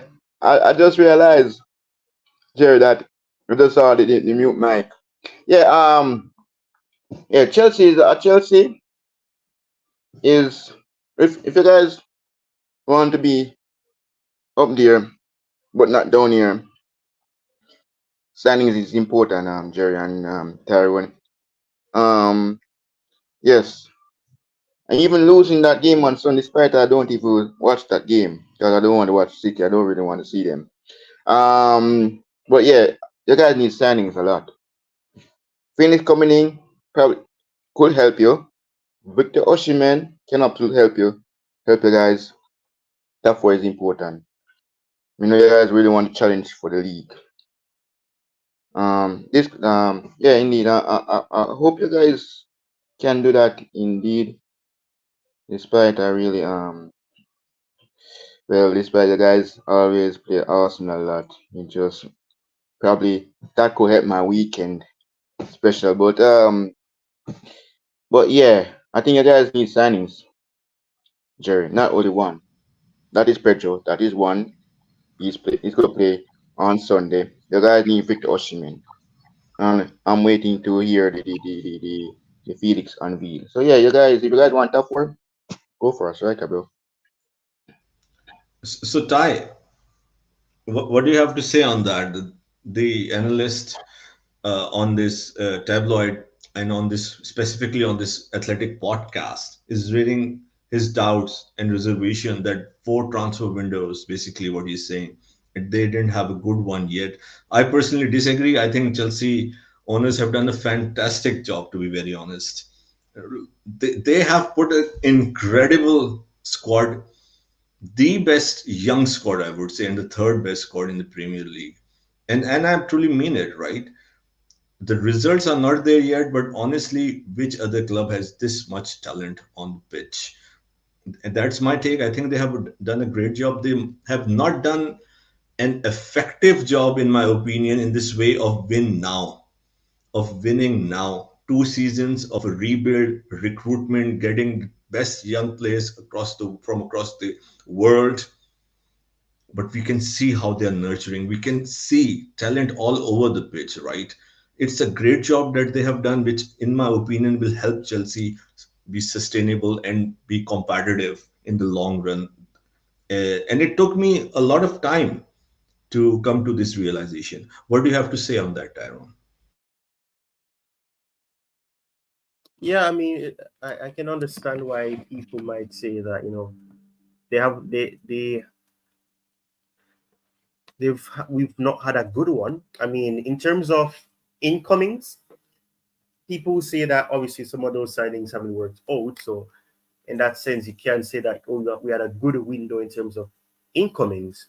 But let's not forget, outgoings have been wonderful since they've come in.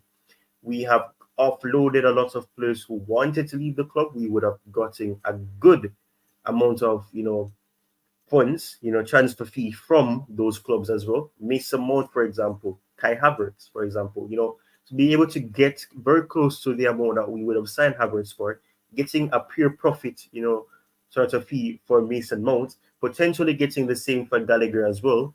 We've seen some players come in on a free and get sold for a good amount. So I can't say that they've not had a good one in terms of outgoings. Incomings, I can understand, as I said, because we've gone through, as I said, four transfer windows, and it's been a case where we're still yet to reap the rewards of investing over 1 billion in a completely new squad. The only players that were at the club, prior, to the Bowley clearly capital era is James and Chilwell. It's become that situation. Gallagher is still a Chelsea player for a while. He's likely to become an Atletico Madrid player very soon. But when you reflect on all of that, it shows that it's a completely different era. And yes, I understand. I've been frustrated with the owners as well. I'm not going to pretend as if I haven't been frustrated. I 100% have been frustrated with them. But the fact of the matter is, we've had some very good, transfer windows in terms of going and getting funds. So yes, I believe that that's the answer to it. I think you're getting excited, Jordan. So yeah, thank you, Ty. I agree. It's difficult at times for fans to understand, but I'm I believe that they have done a fantastic job. Honestly, the squad that they have put out there is amazing. So yeah, Jordan, I know you're getting excited to see your fellow Jamaican Raheem Sterling. So Oliver Kay says on the Athletic, it is easy to imagine how Raheem Sterling might benefit from a fresh start away from Chelsea. It is less easy to imagine where that fresh start might be. Um, I'll go in and I'll go with the technicalities with Ty because, of course, there are a lot of things that we are studying on daily basis with Raheem Sterling. So, what do you have to say on Raheem Sterling? Do you think how do you rate him, and do you think he'll be a miss if he leaves Chelsea? Sorry, I didn't catch that last part. Did you what you said? Do I think what? No, I was asking Jordan. So, J- Jordan, are Oh, you there? oh, oh, about Yeah. Sterling, Jerry. About So, Sterling. do you think he's a good fit? He can still fit in Chelsea Football Club, and how do you rate him? What are your thoughts? Because there is this situation where I'm sure you're aware with the comments that he posted Yeah. because he was not picked for the squad. So, what do you think about that? And should Chelsea keep him, or do you think having him go is a better option? Well, Jerry, for Sterling, he's born and grow here, bro. But yeah, for you guys, I think he needs time. For me, if he goes, I don't know, man. I don't know. I really watch him a lot, and if he go, I'm going to really. I'm not sure if I'm sure this player is just entertaining, he's skillful, and this point he not really always using his skills a lot, but he dribbled. But I really rate him a lot, just as I said, man. But keeping him, but I know, man, he has to go. Yes, it's about the if he wants to go, if it's to Juve, if it's going to be Saudi. I wish him all the best. But he used to play for us. Then he went to City, was doing a fantastic job. Now he's at you guys. I'm not sure about even getting gaming time. I'm not really seeing him a lot on the field every time. But Sterling is a fantastic player. He's a Jamaican boy, despite his change his nationality to England. So look, he's not an England player. He's a changing nationality for a reason. So yeah, but I really rate him a lot. Jamaica is original homeland. So yeah, um, I really respect Sterling a lot. And I wish him all the best if he go to Juve or any club, man. So yeah, I wish him all the best. If he wants to leave, let him leave. So I cannot stop him. It's his decision. Will you If he will you want, will you take him? Will you take him at Liverpool? oh my gosh. I would have taken him back. I would have taken him. Oh my days. Great point, Inter. Inter, great point. Sterling. Oh my days, bro. Mm-mm-mm. This will be a great reunion with him and well, me especially, yeah. Reunion at Liverpool. Despite he don't really know all everybody like that really. But yeah, like Salah, and those lads. But yeah, taking back at Liverpool. I'm looking for a Jamaica reunion at Merseyside. If he wants to come back to Liverpool, I am happy to take him back. Yeah, yeah, great thoughts, good points. So, Ty, this is a complicated situation, right? With what happened, of course, most of the Chelsea fans know that he has been very inconsistent, right? But it didn't reflect well for the club and for the player and for the dressing room with his statement and his agent, coming out. So now Chelsea will need to find before finding a way, will need to make a decision if they really want to keep Sterling or not. Only 11 days left for the transfer window to finish. How do you see this going? Because we have found ourselves in a mess, I would say, with Raheem Sterling's situation. What do you have to say on that? Yeah, it's very sticky, but at the same time, you know, we've seen reports such as, if Raheem Sterling is not wanted at the club, he won't force it. He won't try to remain at the club.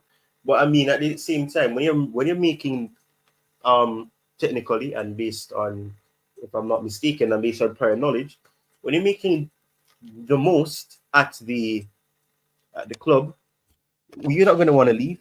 You're not going to want to leave. You're going to be happy because you're making money. But obviously, he wants to play games and he wants to return to the England lineup. So obviously, he's going to want to get those games. So leaving the club may make sense for him. And as this Athletic report says, and this somewhat column is saying, it is less easy to imagine where that fresh start might be, because where would it fresh start be? It wouldn't be a fresh start. So as much as Jordan says that, oh, he can come back to Liverpool, it's not a fresh start because he's been there before. So I don't know about fresh start. He may have to go somewhere else. People are saying the Saudis may be our only way out in terms of him going to a club and then be able to get a handsome, you know, salary or wages. So that is the one thing that we have to think about. Nehemiah is saying something about David Ornstein. What's going on?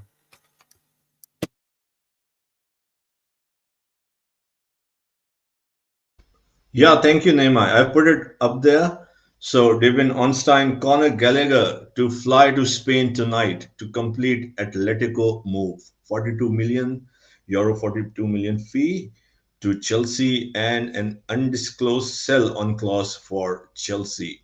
David Onstein, Joao Felix in, Conor Gallagher, the beloved Conor Gallagher, best of luck. I won't say out, of course, like Conor Gallagher now to Atletico Madrid. And this took some time, right? 2 weeks ago, we thought it was all done, and it's so important, to get this, not to get Conor Gallagher through, because the deal was already done. To get this sorted out, this situation between the deal of Joao Felix and Conor Gallagher. So we got both of these news on the same day. So that's amazing.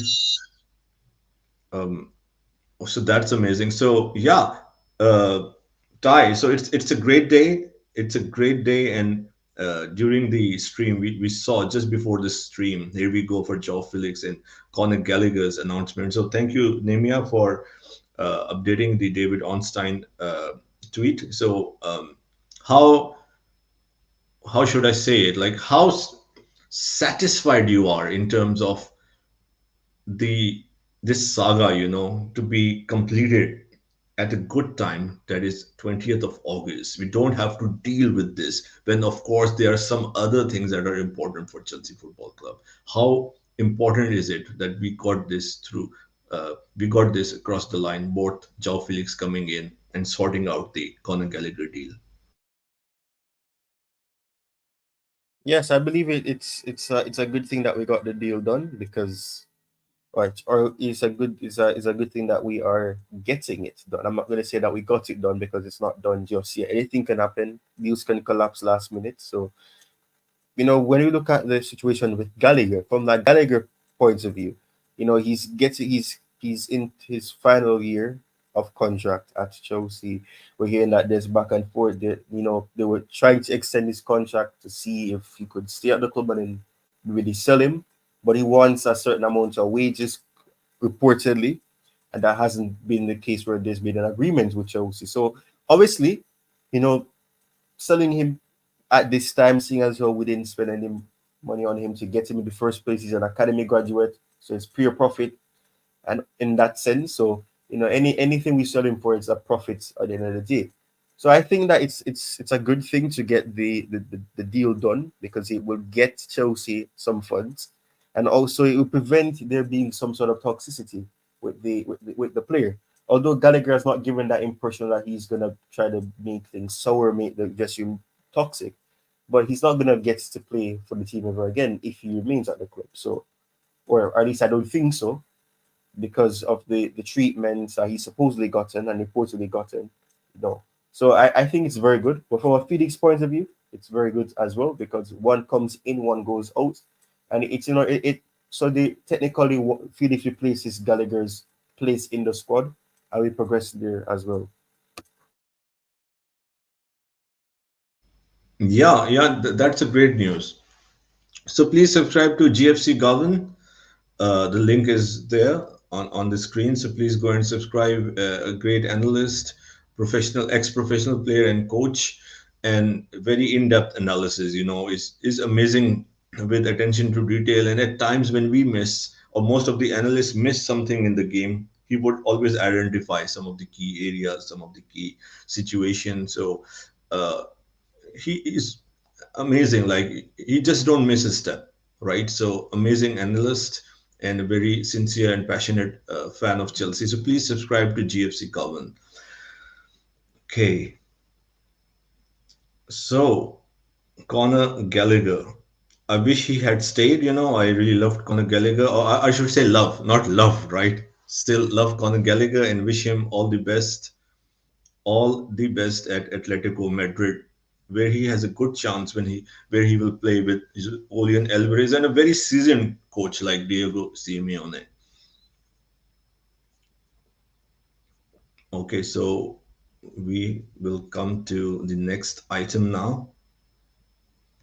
With Chelsea, there is always something to discuss, even though we have covered all the key points or the key topics of this stream. But Chelsea will keep you going. So, Ty, Athletic, Athletic is reporting throughout the day. So, they say some at Manchester United sense Chelsea may take an approach for Jordan Sancho. Jordan Sancho, his asking price is 40 million pounds. Kindly go ahead and make sense of this potential appointment. Okay, so first of all, I think you just had a Steve Harvey moment. You said Jordan, but it's Jadon. Yeah, Yeah, I'm only a human, right? yeah, you're only human, as coach would say, only human. Yeah, but yeah, yeah. I mean, ha, there's a lot of things that were very Actually, Jordan was on the stream, so it didn't help. yeah. Yes, that's indeed. And speak of Jordan, he's back again. But yes, but yeah, I think Jaden Sancho is a good player. Funny enough, he supposedly grew up a Chelsea fan as well. He scored against us as well, and all of that. So yeah, he's a good player. He he hasn't really lived up to the expectations at Manchester United. He was obviously sent on loan to Dortmund. We were hearing things that Dortmund were going to try to get him back at the club. That somewhat has gone, under the wraps. There's nothing really has happened since then, since those reports came out. So yeah, indeed, that is actually the case. So if we sign him, I'm not too sure about him. He's a good player, but I don't know if we should be signing him. I don't know. It's just my opinion. I don't think we really need him. We definitely need a defender. I think a defender is more of the priority. I don't think we need any other winger right now. If we're gonna sign a winger, it will be a plus. But I don't think a winger is really important right now, especially when we have other players who can play as wide players who are playing centrally and perhaps could be used as a wide player. So I don't think it's a necessity. Yes, we have a lot of games to play. Yes, there'll be games to go around for players, but I don't think we need to sign an additional winger right now when our defense and midfield seems to be more of a concern. Yes, absolutely, Jordan. I know you're waiting for to give your perspective and your opinion on Jordan Sancho's potential link to Chelsea. Uh, Please go ahead. Oh, yeah. Oh my gosh, I'm hearing different news about this player, man. This player just giving me lots of yeah, Sancho, Jadon Sancho. Yes, I rate him a lot. Well, he also used to play for Man City as well, I think in the academy. Going and also PSG, they want him as well. So it's up and down transfer. If you guys get Chelsea, get him at Chelsea. I think Chelsea could be back once again. Jadon Sancho, go to Borussia Dortmund, back to Man United. Just let's go for him, man. Go for him, but just hijack PSG before them hijack it. And they will hijack it, Tyrone and Jerry. So yes, Jadon Sancho to Chelsea. Yeah, go for him, man. Go for him. I think he will be happy at Stamford Bridge. That will be looking like a good move for him. I'll be happy for you guys to take him. And also I'll be happy for him to be at Chelsea Football Club.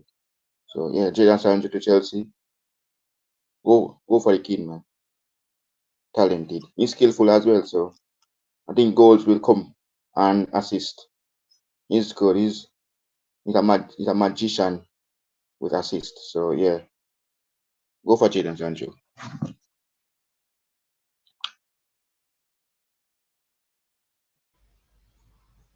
Yeah, that's an interesting take. Again, as Ty said, like of course there's a lot of potential, um, but I'm not sure as most of us, given the given that we have a lot of players who can work on this on flanks, on wide spaces. I don't see it as a priority, but I understand that he is a great talent and it can, of course, work with us. It can work for us as he was not successful for various reasons in the past, but the talent is there.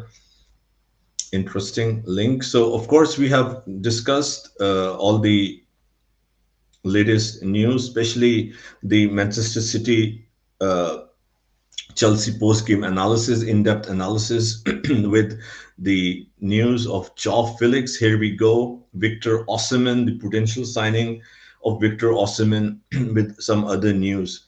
I apologize for that.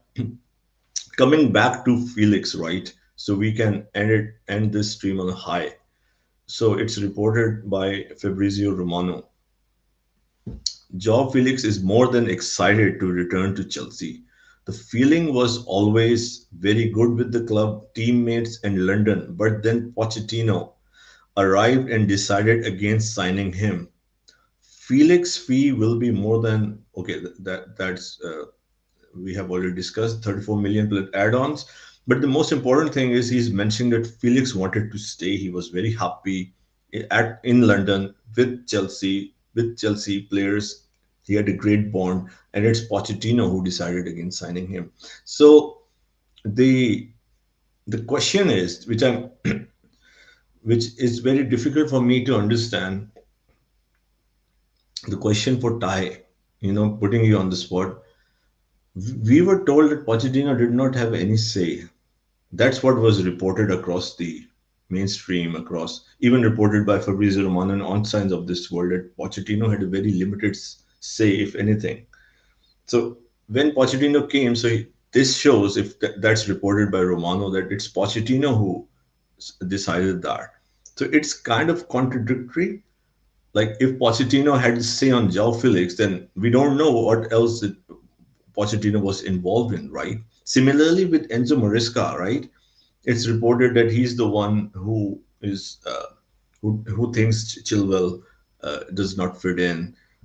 Same with Sterling, and every other thing. But I'm sure you are here. You cover Chelsea Football Club. Everywhere it's reported that the philosophy or the idea is that we will work with a structure that we will have a head coach who will solely focus on the pitch.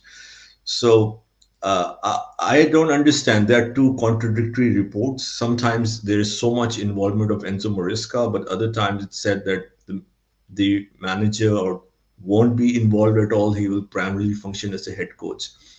How do you see that, and what do you have to say on this? Mhm. Mm. I mean, it's interesting. I mean, I guess this is a ideal way to, for people to say that you can never say for certain that a manager doesn't have any say or believe what reporters may say about certain players, not certain managers or certain individuals not having a part to play in what happens at the club. Now it would be foolish for you to believe that Pochettino would not have some level of say in what would have happened. So yes, a lot of people are unhappy to hear that Felix wasn't going to return or not be kept on a permanent basis. Even it was said that Felix was supported as well. So it is what it is.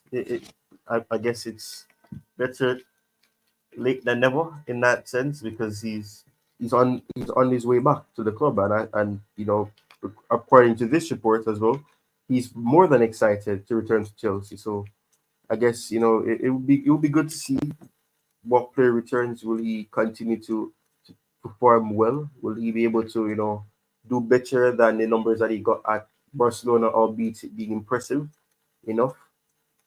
But it'd be interesting to see what happens. I generally feel like the only source we can actually believe as relates to these things is journal of the club. The club obviously not going to say that he will have a part to play in this and he'll be vocal and no. But I generally believe that it's better to trust what the club says rather than reporters, because reporters in the past may have said that Felix was simply just not viewed as impressive enough. And now we're hearing that is a case where Pochettino didn't want him to return or to stay at the club permanently. So I don't know. It's whatever you decide to believe and what you decide to not believe.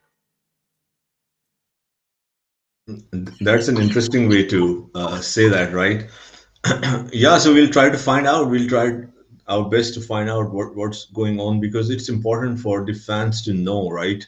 Because this is very contradictory throughout the season with Pochettino's no involvement and reported by the mainstream by David Ornstein, Fabrizio Romano, Matt Law, among others, that Enzo Maresca will not be involved in decision making. I'm not saying I understand. I'm not saying any decision making. Not at all. Does not mean that they will never talk to him. But of course, they will discuss. They will have ideas. But he won't be saying that I want this player or no. I should. You should have this player. This is what we were told, right? This is what I'm saying. But with the recent developments, it seems that Enzo Maresca is hands-on, and I'm happy. I want the manager to be hands-on, to be given the authority. I am from that school of thought who believes that manager is the one who trains the team, who picks the team, who find out all the voids, who identify their weakness, and try to get the best of all the players. So you should always try as much as possible to empower the manager, right? To empower your manager. So if Enzo Maresca right now has the authority, it's great. It's a huge positive in my opinion, and uh, and I'm sure if he does well, then he will be given more authority. So the manager must be empowered as long as they can remain in the financial structure or the overall philosophy of the sporting director can match with the managers, then the managers must always be heard. This is how you can get the competitive advantage. So, Ty, I think we have almost come to the end of this live stream. Any other thing that you would like to discuss, or what will be your message, especially? That's what I always ask at the end of the streams. That's kind of my signature. The message to the Chelsea fans who still are confused, concerned, divided, and have a lot of questions, than answers on the direction of Chelsea Football Club. What do you have to say, sir? Yeah. Um. As you have stated in the earlier parts of the show, we have to understand that this project with Enzo Maresca will take time, and as Gary Neville would have rightfully said, fans need to be educated as to the situation. Understand that it may not like the playing style, but it's the playing style that we'll have to see because the coach is the coach, and that's his approach, and he believes that that is the ideal way that he wants to see his team operate. So we'd have to accept it, whether or not we like it, whether or not we believe it's ideal. That's just the case. We have to accept that that's the case. And my 2 cents would be that we should just give it time. If we can't rush the process. I understand that many fans would have wanted us to just simply stick with Pochettino because of the CV of Enzo Maresca not being as impressive as other options that we were linked with. But the present is the present, and we have to accept that that's the present. So rather than to be complaining and saying that, oh, Maresca is not going to work out or whatever, give it time. It's still fresh, and I believe some reporters would have said that we can't judge Chelsea just yet. We have to probably wait until perhaps November, December to see what the team will be doing when the system will have been more drilled and gelled into the minds of the players, and also where the team had understands each other. Joao Felix is close to joining the club, so he's gonna have to get chemistry developed in terms of quality, and understanding of the team. So that's going to take time. It won't be something that's rushed. It can't be rushed. It won't be quick. So we have to understand that, accept it. It's not many fans like to hear that we must be patient, but we must be patient. We cannot expect things to just work out immediately. It's not going to work. Nothing that is worth it comes easy, comes quickly. It takes time, it takes hard work and dedication. And I believe that Maresca is dedicated, and he believes that we must have a hard working mentality and attitude, and that we should be pushing, for consistency. And consistency will only take time. I find it very funny though that as soon as you said we're getting close to the end of the show, more people are starting to come in. That it's kind of funny. More people are coming in now. It's hilarious that people are coming in. But big up to you. I think because it's 5:20 here in the UK and in Africa, so a lot of people probably coming back from work or getting free from their commitments. So Yeah, you can, if you have any other thing, sure, we can discuss if you want. yeah. You mentioned one thing that I think would be okay to discuss just for a little bit. Um, you know, the squad size. The squad size. I think Jamie Carragher was the one that made a very snarky remark about the fact that Joao Felix is coming in, and people are asking where Joao Felix will play. People asking where, and he's saying that people are asking about where he's gonna play, but where is he gonna change because of the amount of players that we have on our books right now. Where will he change? Where will he be able to get prepared for training? And I think that was a little disrespectful to say about Chelsea because it's not that bad. And it's not like we're going to have all those players playing or being in the first team squad, training with the first team. There's approximately around 11 days, somewhat of 11 days to go off the window. A lot can happen on deadline day. A lot can happen throughout the entirety of this week. A lot can change. So players will leave the club. Some players will, manage to perhaps get an opportunity before going out on loan. But at the end of the day, we have to accept that it's that's not going to be the case. So I don't know. There was a tweet. I'm not sure if you can find it, but there's a tweet about about someone saying that they believe that by the 31st of August, at the end of the window, when the window shuts, Chelsea will have 25 players only at their disposal. Oh, big up to Um, you, Omar. Big up to you, I Bob. will need to. Sorry, please go ahead. I was just just welcoming the viewer that has stated something about Ushiman.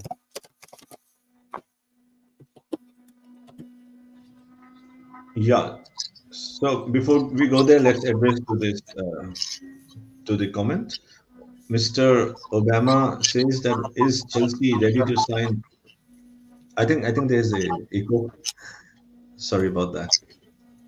So it might be difficult for the audience to hear. Is Chelsea ready to sign Victor Osimhen? Because that's the only one that can help in. In see the missing link, tie the missing link, right?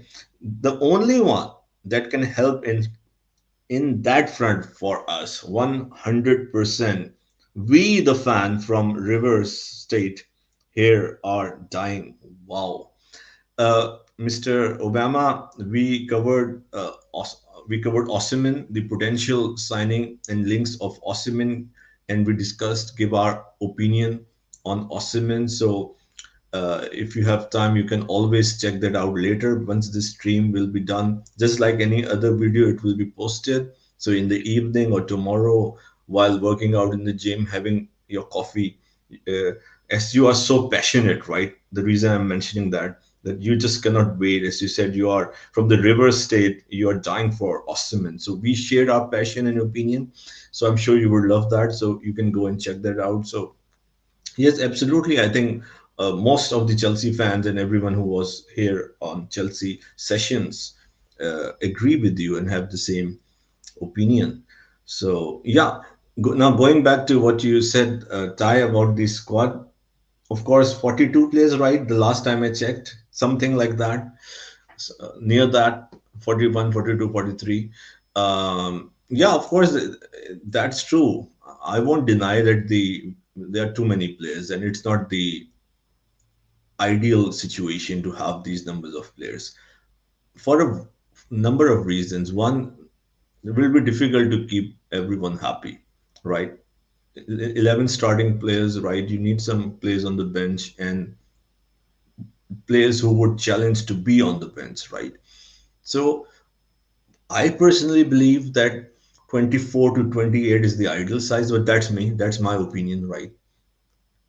I don't know if we'll be able to cut it from 42, approximately 42 to, as you said, what, 24, 24, 25 in 12 days. But I think it will be somewhere around 30 or under 30. I think so. So that will only benefit Chelsea, right? Because we can see the most successful side. They don't have the Liverpools and Manchester City. If you see in the last 7, 8 years who competed, they had what, from 25 to 30, sometime 31, hitting 31, 32, but generally under 30, right? Because there are a lot of players. Even if you have 26 players, there are 14, 15 players who are available who are not starting. That is more than enough to carry out a successful season. Even if you are hit by injuries, let's say if you have a bad season with 6, 7 injuries, you will still have around 18 to 20 players. And of course, sometimes you will have to look into the academy. I think some of the fans or analysts would be reserved, especially because we had a record 10 to 12 injuries throughout the season with a slim squad. So that's why we didn't have players available. We had to look into option C, D, a lot of players who were playing from the academy as well. So in that sense, because of our injury history, I think it will be viable to have somewhere around 30, not 24, 25. But I understand the optimal range is 24 to 28. And the last point that you addressed, that what I think what you said, if I understood it well, that Gallagher, Jamie Carragher said that it will be difficult for them. They will. I know. I remember that. I will have to find where it is posted, but I read that he mentioned that they will have difficulties to share the shower. They will have to wait in the queue, something along those lines. I didn't take it as disrespectful. I know the way he said is not professional, but it was reported, if you remember, Ty, under Graham Potter, that was an issue actually because of the size of the dressing room at Chelsea, which is not the biggest among the top clubs. There was this problem of having everyone having their own, you know, you can say cabinet or luggage or showers. So it became an issue at the time of Potter. So I can understand where it's coming from. So we won't have more than 40 players anyways. I don't know to answer you that we will have around 25 come 31st, but it won't be more than 30. If maximum maybe 31, 32 at most, in my opinion. So yes, we will definitely trim the squad.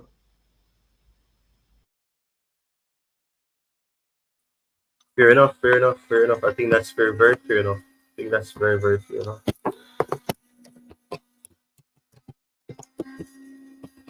But yeah, so I'm just finding it funny that so I many know.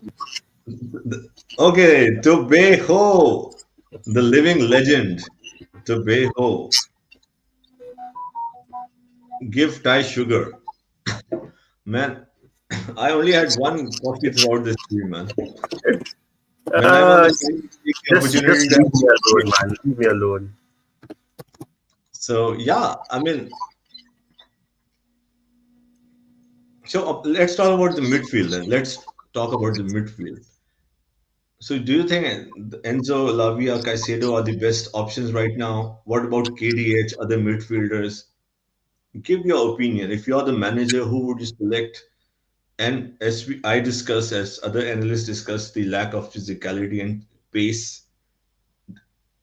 Is it a concern for you, especially the way we play and when we are, I mean, off the ball, especially on the counter attack? It appears to be an issue as of now.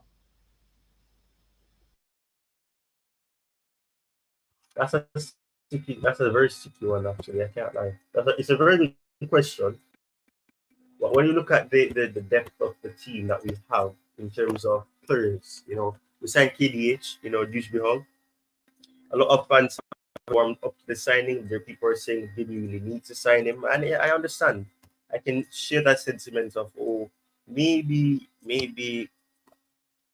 it was a signing that perhaps we could have done without. But it's at the same time, Maresca would have probably wanted a player who's accustomed with his philosophy, the way that he likes to play. And one player that is ideal for that is Dewsbury Hall. From Leicester City. One of the most integral players in Leicester City, coming back up to the Premier League, scoring. I believe you can correct me if I'm wrong. The most goals for the club, getting the most goals involvement. I think that's a safer thing to say. For the club and I helping. don't remember the numbers right now, but he was the player of the season for Leicester City. Yeah, indeed. So in terms of that, we it makes sense as to why he was signed, but a lot of people haven't warmed up to the signing just yet, and that's fair enough. I can understand. It was not really a sign that perhaps was necessary in the eyes of many people, but yeah, indeed, that's a very good thing. And we are joined here by the beautiful, beautiful, beautiful, beautiful legend, the coolest Chels. Welcome, sir. Welcome. How are you doing, my friend? Yeah, I'm back. I'm back. I'm back in the business. Thank you for having me, guys. Like the coffee, right? Welcome back to Like the Beho. coffee. Welcome back. During the stream, our friend Jordan, he messaged me twice that I'm coming to the coolest Chels podcast. Is it the coolest Chels? And I said, no, it's not the coolest Chels. But he said it's showing as the coolest Chels. So when he tuned in, I said, welcome to the coolest Chels podcast. So it was a way, to put the channel out there. I found a way. So I said, no, it's not the coolest shells, man. It's Chelsea sessions. But talking about coolest shells, Tobeho, he's over here. So we have discussed a lot of things, post-game analysis, potential uh, signing of Victor Osimhen. Here we go for Joao Felix, Conor Gallagher situation resolved.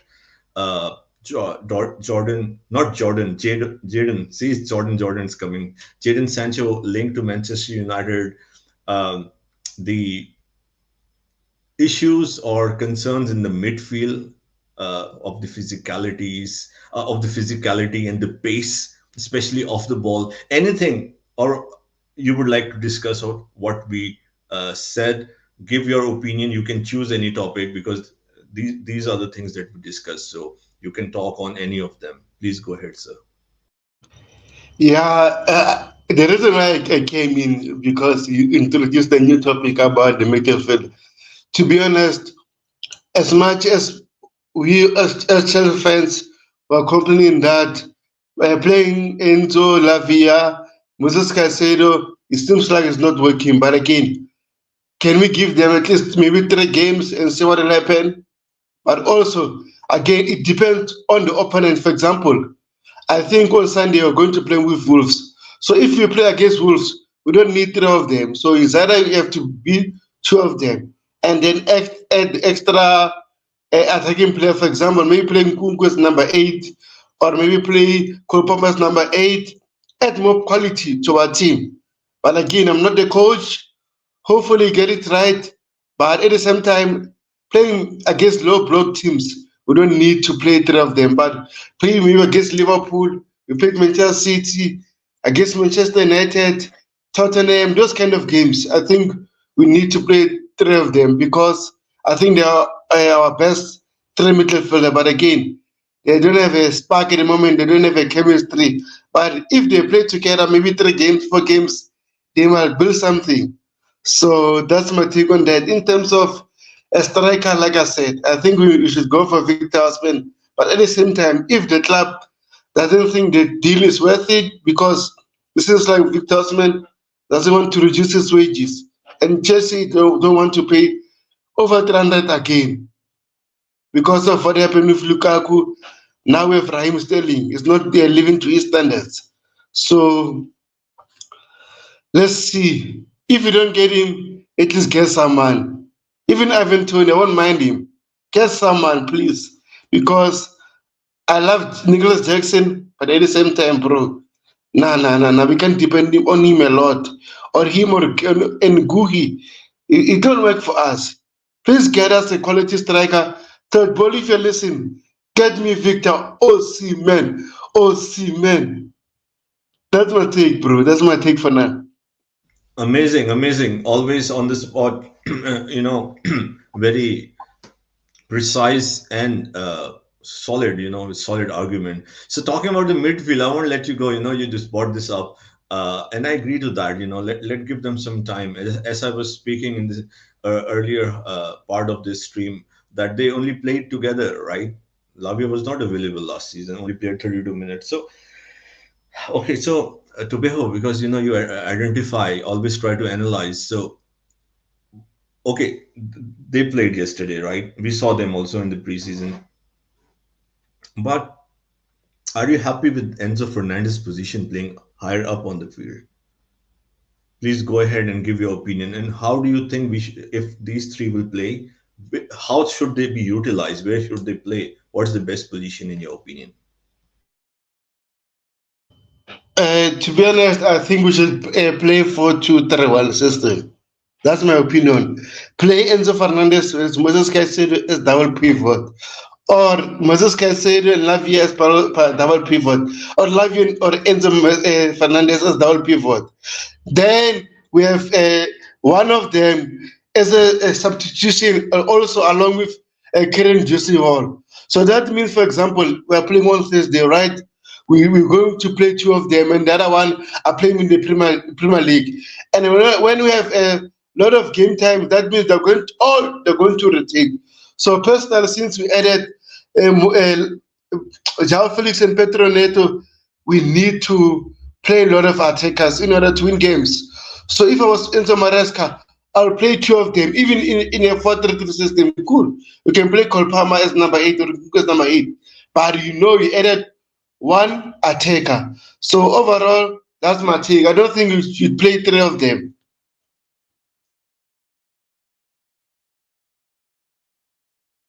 Ty, do you have to add anything to that?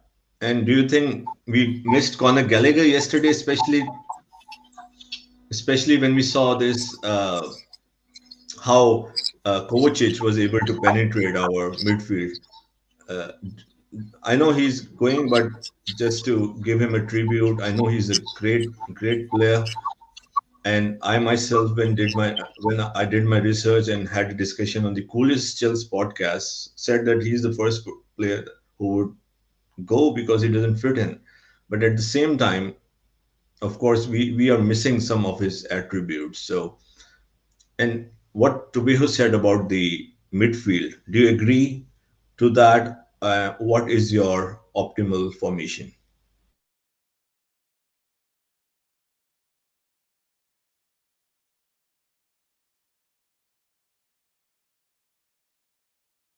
Sorry, I forgot that I was muted. But yeah, I mean, Diego hit the nail on the head with what he just said. We may need to play to the players' strength. When you look at the formation that Lavia would have played at Southampton, it was somewhat of a 4-2-3-1 under Ralph Hasenhuttl before he was obviously sacked.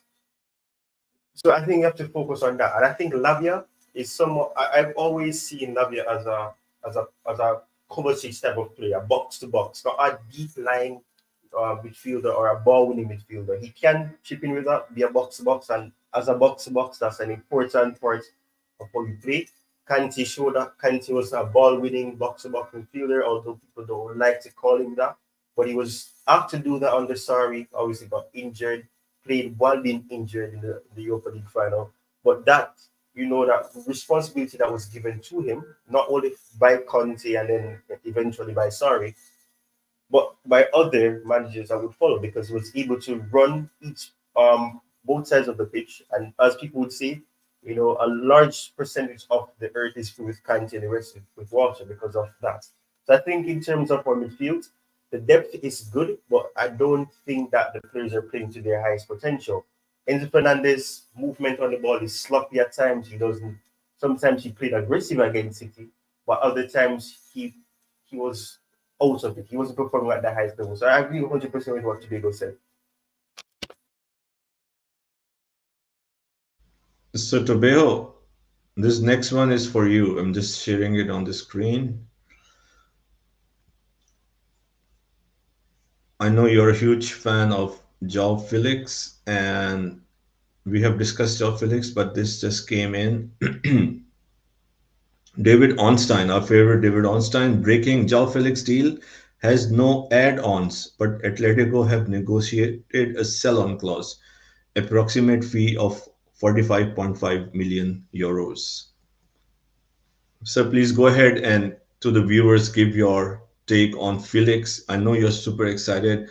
And the million-dollar question, where will he play?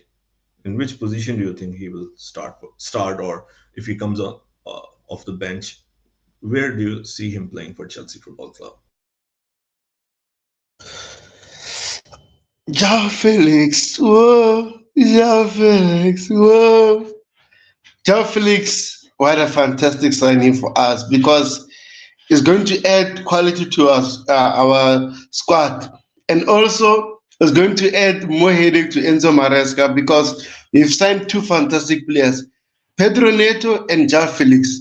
Just like I said to you, Jerry Z, if you play the system that I'm taking 4-2-3-1, Joao Felix can play as a number 10.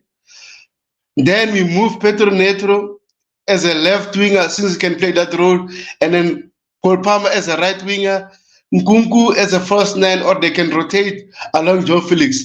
I'm not the coach. He will be the one who chose this formation. So overall, if you play the 4-3-3 system, I'll play him on the left because I think also it's good on the left. But personally, I'll play him more centrally. So if you play 4-3-3, play him as a hybrid 8. 8 and 10 slash, I mean 8/10 rule, just like Nkunku was playing during the preseason. So overall, Enzo Maresca is going to have a good headache because you're going to coach fantastic, talented players. And I hope this time he lived to his expectations because last time he didn't do that very well. But again, you are playing with a bunch of players that didn't want to play at Chelsea anymore. So I'll give him benefit of the doubt. So overall, what a fantastic signing. And then if I was Enzo Maresca, I'll play him as a number 10 if you play 4-2-3-1 system. Sometimes it's a first nine, but it depends if you sign a striker. If you don't sign a striker, I'll play him as a first nine along Kunku, Nicholas Jackson when times goes on. But I hope we sign a striker.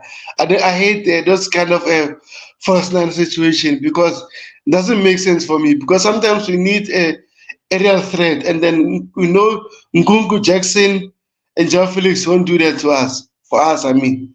So that's my take, Jerry. Yes, fantastic, fantastic. Amazing. Anything you have to say, Ty? I know we discussed Felix, but this Yeah. is, yeah, please go ahead. Yeah, I mean, as you said, and as Tobago said, Joao Felix, oh, Joao Felix, oh, yeah. It looks like we're turning from Brighton 2.0 to Wolves 2.0. We just signed yet another Portuguese player, and Pedro Neto, Portuguese. I guess we're trying to mix it up, have a whole bunch of different nations. We have a Belgian, we have an English player be replacing an English player. You have João Felix, who's Portuguese. You have Neto, who's Portuguese. You have Senegalese in Jackson. You have French in Kunku. Obviously, you have, well, Badashile at the club. You have Fafana and all of that. You have Spanish players in Kukure and Sanchez. So we have a good, combination of nations, representing the club, and it shows the diversity of the squad. But we need to develop consistency.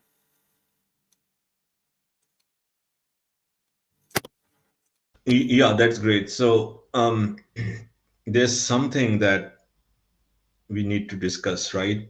Before we try to wind Oh, up it the show, sounds because serious. it's What still. is it? It sounds serious. It sounds serious. Is it bad?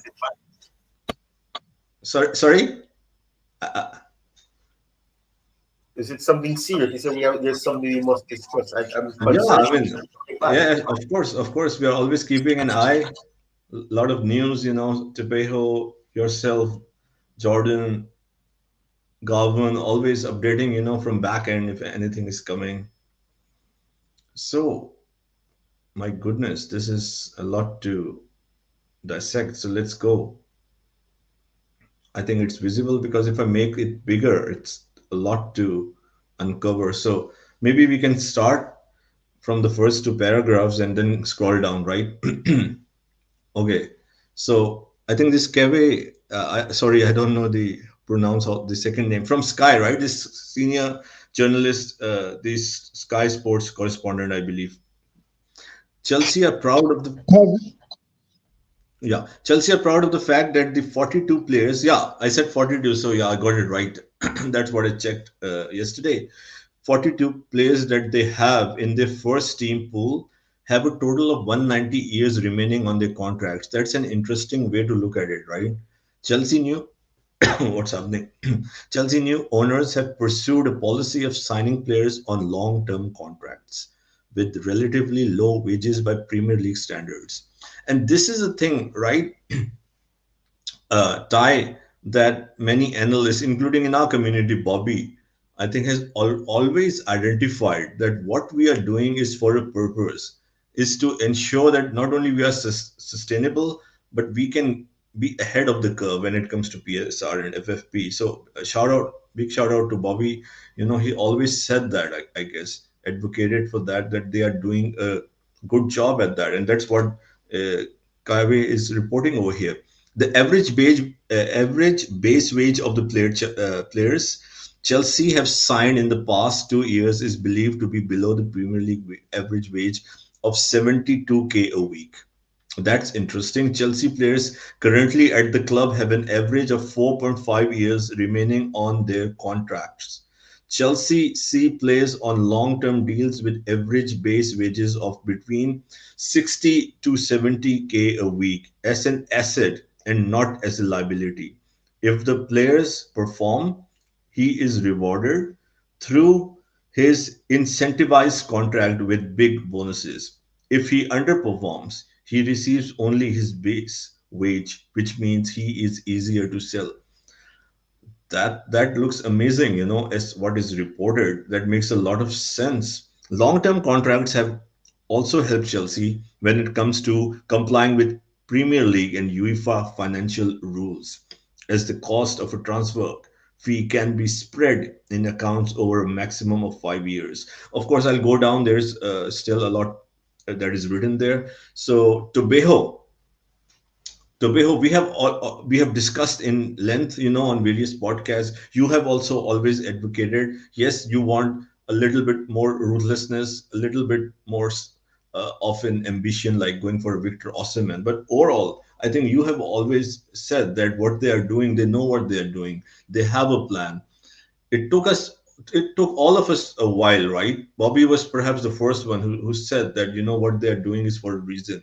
So that's why I gave a shout out to Bobby. What is reported here is something that Bobby has said a dozen times in our podcast. What do you have to say to what is reported over here?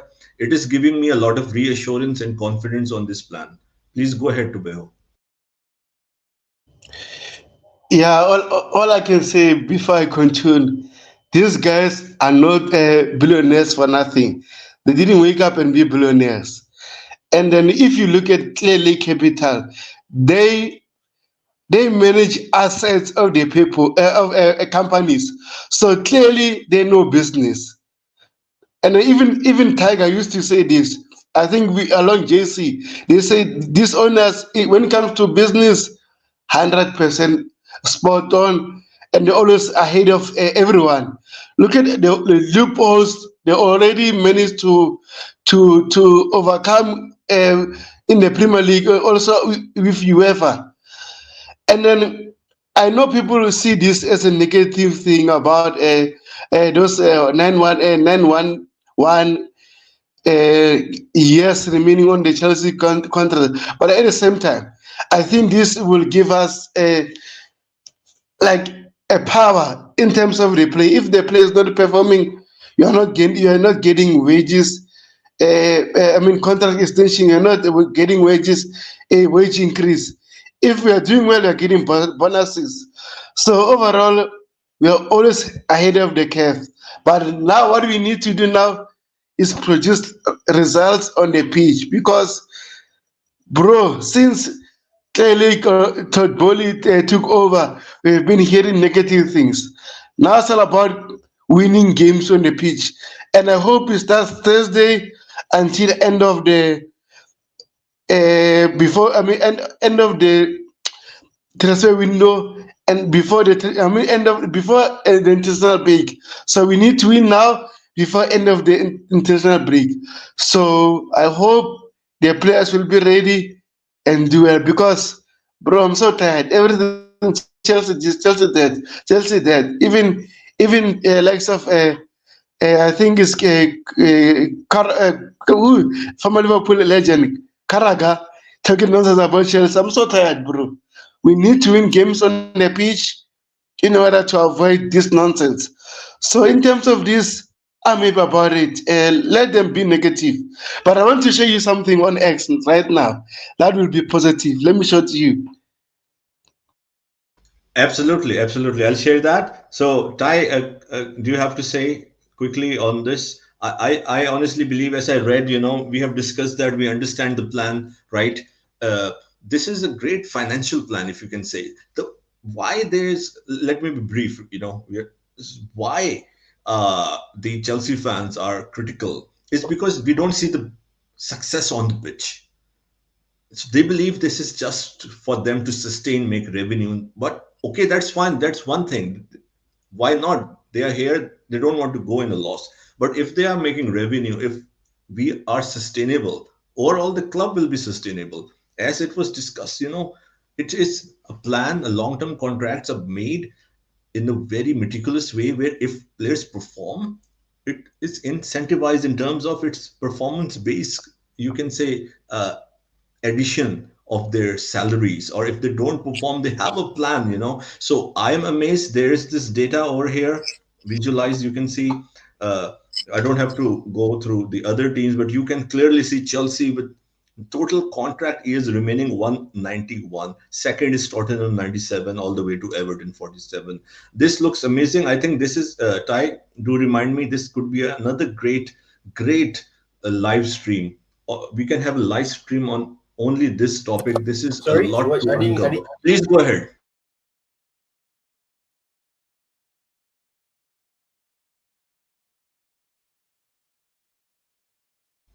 Yes, Ty.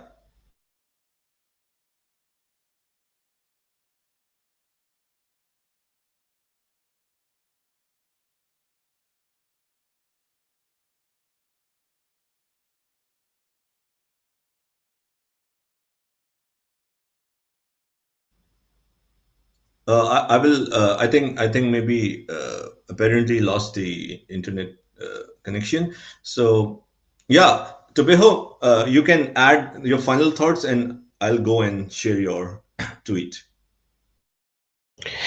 Yeah, like I said, Jerry, to be honest, I'm happy about this. I'm happy about this. And then remember the reason why we gave these players long contracts was all about, for example, expanding those. For example, like Enzo Fernandez, I think we gave him 8 years contract, right? So we divided all the money into 8 years. So in terms of that, it's good financially. So I'm happy about it, bro. I'm happy. I think this is a fantastic business. Like I said, you have a fantastic business owners, but again, we need results on the pitch. This is very important, very important. But I think we're on the right track, especially after watching the game on Sunday. If we took our chances on Sunday, to be honest, I think we should have won or draw the game. So I hope from Thursday the new era starts. Go ahead, Jerry. Yeah, absolutely. I'm buzzing. There's a lot. I took my time. Of course, I've been very, very positive, but because for the last 2 years things didn't work, we changed a manager, we got a new manager who is inexperienced. You have so many things, right? You get so many questions. I took my time this summer, June, July, slowly trying to analyze. I thought, look. It's not that long term. Okay, they say 5, 10 years, but it's not like we have to wait for 5 years to get somewhere. We have really established an amazing young squad, I would say not seen ever before in the Premier League history, or maybe I don't recall on top of my mind. It is just taking time. The time it is taking. I have to be authentic, right? With authentic, I mean, of course, I have said everything what I believe in, but I need to be critical. The criticism is, it's not on Enzo Maresca, it's not on Pochettino, it's not on Potter. Of course, when there are positives, there are negatives. So Tupeho, it's my personal belief and opinion that the reason why we have not progressed in after 2 years is because we change a lot of managers. We can always discuss which managers is good, which one we should have. But the plan that they have, and now they're going with Enzo Maresca on a long-term project, they should have done that with either Potter or Pochettino or any other manager a year or two ago. If you understand, I think this is where we got it wrong. We should have stuck with a manager. So by changing 4 managers in 2 years, this is a reason why we are struggling. So this is my criticism, and I think this did not help. But yes, overall, we do have the squad, right? We do have the squad, we do have the talent, we do have the resources. As we can see, we have the financial structure. So it is something that will uh, bear rewards in the immediate future. I believe this is the last season of rebuild to Beho. Would you agree to that? I think this is the last season of rebuild. I'm not saying next season we will win the Premier League, but we will start competing, in my opinion. This is just one more year. Just be patient. I'm this is I strongly believe this is the last season of, you can say, maybe it will be turbulent, maybe we will or may not finish in the top four, but this is the one last season to Beho. I strongly believe that next season Chelsea will be a force to reckon with. What do you have to say on that? And then we'll go and address this tweet. Yeah, before I go ahead, I've read something from X. I think it's a interesting thing. One of the Chelsea fan, I think is old because it's been at Chelsea through and through those ages when Kembe was a Chelsea owner. So he said something interesting. He said that first thing he said this. All the fans are singing Roman Ibrahimovic on the stadium when you are not doing well. It's not helping because Roman Ibrahimovic era is over. Roman Ibrahimovic left Chelsea because the club was sanctioned and nothing to do with the current owners. So he said that first thing is not helping, right? And he said something else. He said every time we're losing games and booing the players and the coach, it's not helping. He said he said something very interesting. He said the reason why the owners and the sporting directors are under pressure in terms of sacking the coaches is because of the fans. For example, look at the under Graham Potter. Under Graham Potter was toxic. Every time we after the game, boo boo. It started slow until it went toxic. That's when the club had to change the coach and get Frank Lampard and get Mauricio Pochettino. Under Mauricio Pochettino, start of the season, they were booing him until those last moments. That's why they saw the club winning games and they were happy. So overall, he said that. But personally, like you said, I think this is the final window of rebuilding again. For me, to Enzo Maresca to stay in Chelsea, is either he maintain a sixth position or be on the top four. Don't be seventh, eighth. No, 6, 5, 4. That will be okay with the Conference League trophy, maybe an FA Cup or something. Then we can progress from there. But from what I've seen at the moment against Manchester City, if our top players are fit and we beat Clinical, I think we're going to have a fantastic season. I don't want to lie. I don't want to be Enzo Maresca, blah, blah, blah. But no, no, no, no. I'm talking reality. If you go again and watch that game again with a clear mind of view, check everything, not being reactionary. You see that we played very well, but we had chances. We couldn't score them. And Manchester City had Haaland. Haaland only got one chance that game, and he scored that chance. That is the difference. So if we get Victor Osimhen or a striker that has quality to have a half chance and make it a fantastic chance, or we beat Clinical, I think we'll do very well. So this season for me, I think we're going to progress. But again, like I said, we need results in order to believe. And winning games will make us believe. So I think we are in the right track where Jersey. Absolutely, absolutely. So the only, as I said, the criticism or the thing that I think that it didn't help, according to my observation and opinion, is changing of managers. Like you see Manchester City with Guardiola, Liverpool up until recently with Klopp, Arteta, and Arsenal, working together for 4.5 years. So this is, we are changing managers, right? And we are rebuilding. It won't work like that. So we need to support Enzo Maresca. Of course, he needs to prove, but he should be at least given one season, right? One whole season. And then we see, as you said, top four, even if he doesn't finish in the top four, as much as I also thought this was not the best appointment for the betterment of Chelsea, we need to support, because we don't want to have a situation where we keep on changing managers. Minimum, but still we have to keep these standards. We still have a standard at Chelsea. We understand it's a rebuild. We understand what we are doing, but we cannot accept anything. So as Tubeho said, even if we are lenient, if we understand that, okay, it's like taking 2 steps backwards to move 4 steps forward. Minimum six there should not be any excuse for the same position that Mauricio Pochettino got with us last season, sixth position, right? And if he can win a cup, so six is the bare minimum. You try to go in the UCL because we all want to play in the UCL, but six would be minimum with progress, development, consistency, and something to build on.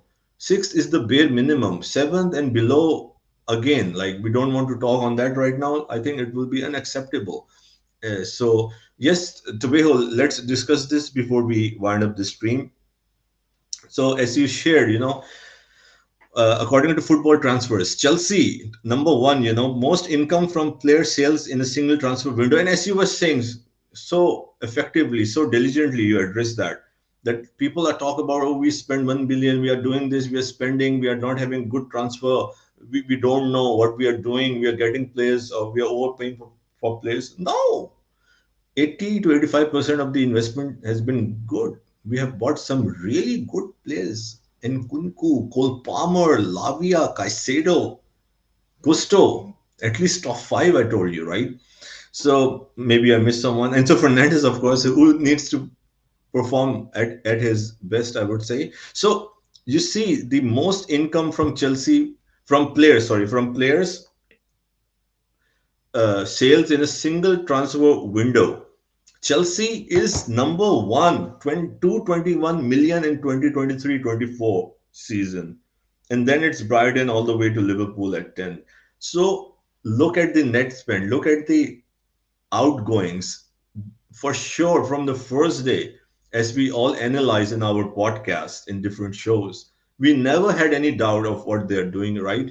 And Tupeho, I think what is going on I think what is going on is that the fans, because the results are not on the pitch, so they look into all this and they are not happy, or they are not satisfied, or they are not content, because they believe it's all it's all for making money. It's all for the owners. But no, if you look into the sporting aspect, the sporting project, this is all for Chelsea Football Club to be sustainable, not in terms of making money, in terms of abiding by FFP PSR regulations, which is critical.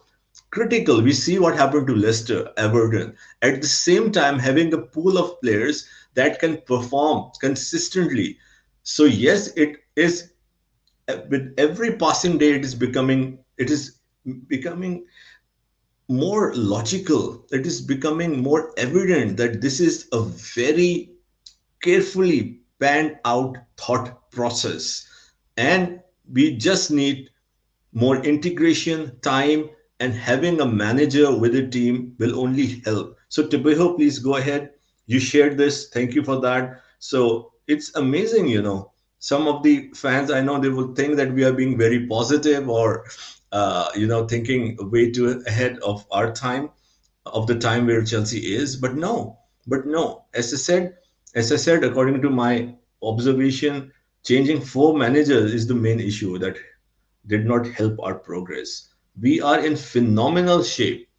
We are in phenomenal shape. And trust me, if some of you don't know me, I am a guy who is critical, who I would criticize, right, Tubeho? If I don't like anything, I would call it. I won't hesitate. But no, I believe we are heading in the right direction. Tubeho, please go ahead.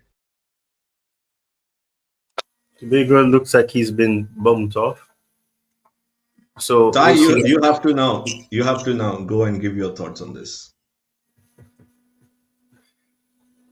Yeah, exactly. And remember, I mentioned this earlier in the stream when I was talking about the fourth transfer window and what people are saying about it. Because the truth is, fine, we haven't reaped the rewards from the incomings, but the outgoings have been wonderful. Being able to get players out of the club, players that may have been at the club for years and never even played one game for the team. You know, when you look at that in itself, it shows. And as Tobago was saying recently, you don't become a billionaire overnight, or you can't just become a billionaire overnight. It takes strategy. It takes you, ensuring that you invest in the right stocks, whatever business that is. And then clearly, capital is a very successful business. The billionaires. You don't become billionaires by being foolish. Coach will say this on his channel. You don't become billionaires by being foolish. You can't be foolish and become a billionaire. You have to be intellectual. You have to strategize. You have to have the right mindset, the right attitude in order to do that. And they have done that. We've seen that we've managed to get a good amount of player sale income. So that's fantastic. So we can't pretend as if it's not been a case where we've not managed to, get some deadwood off our books. We've got rid of a lot of deadwoods. I think most of the deadwoods is gone. And some of those deadwood we ended up letting them leave on a free. Malang Sarr, for example, left on a free. Ross Barkley left on a free, and he went to Luton Town and whatever.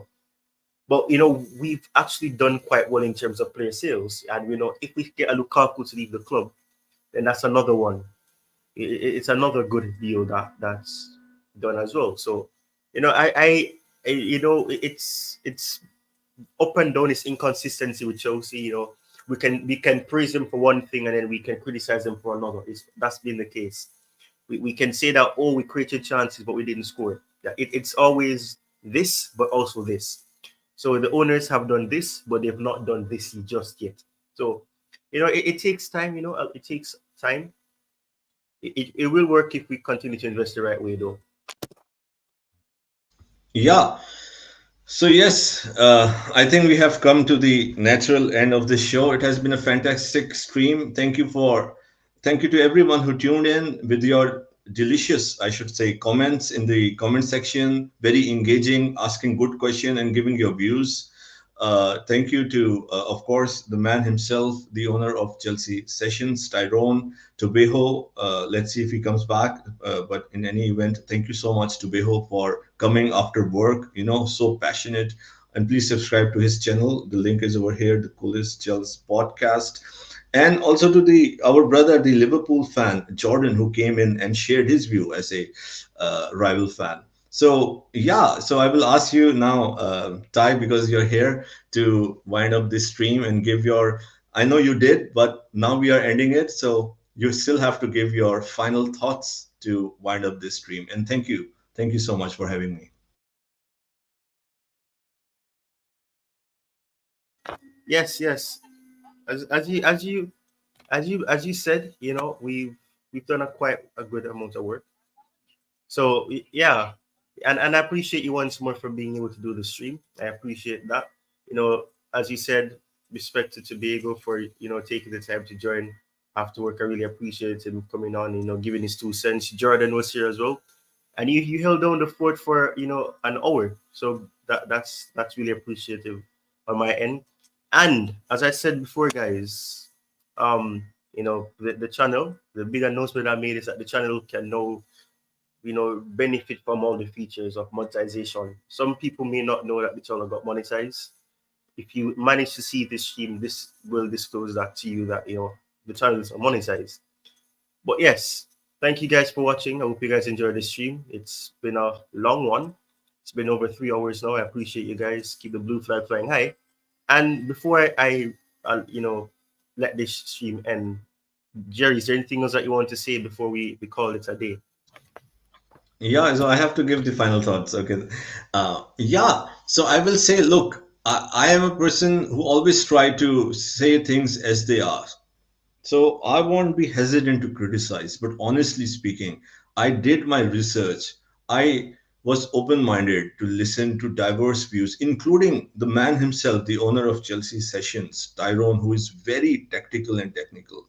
We had engaging conversations behind the scenes, and he told me, "Look, Jerry, there are few things maybe you're not considering." So after giving a thought, it takes time to look into so many things, and it's none of our fault, right? We are used to success of in the last 2 decades of winning, having the top managers. And myself was like, why Enzo Maresca, right?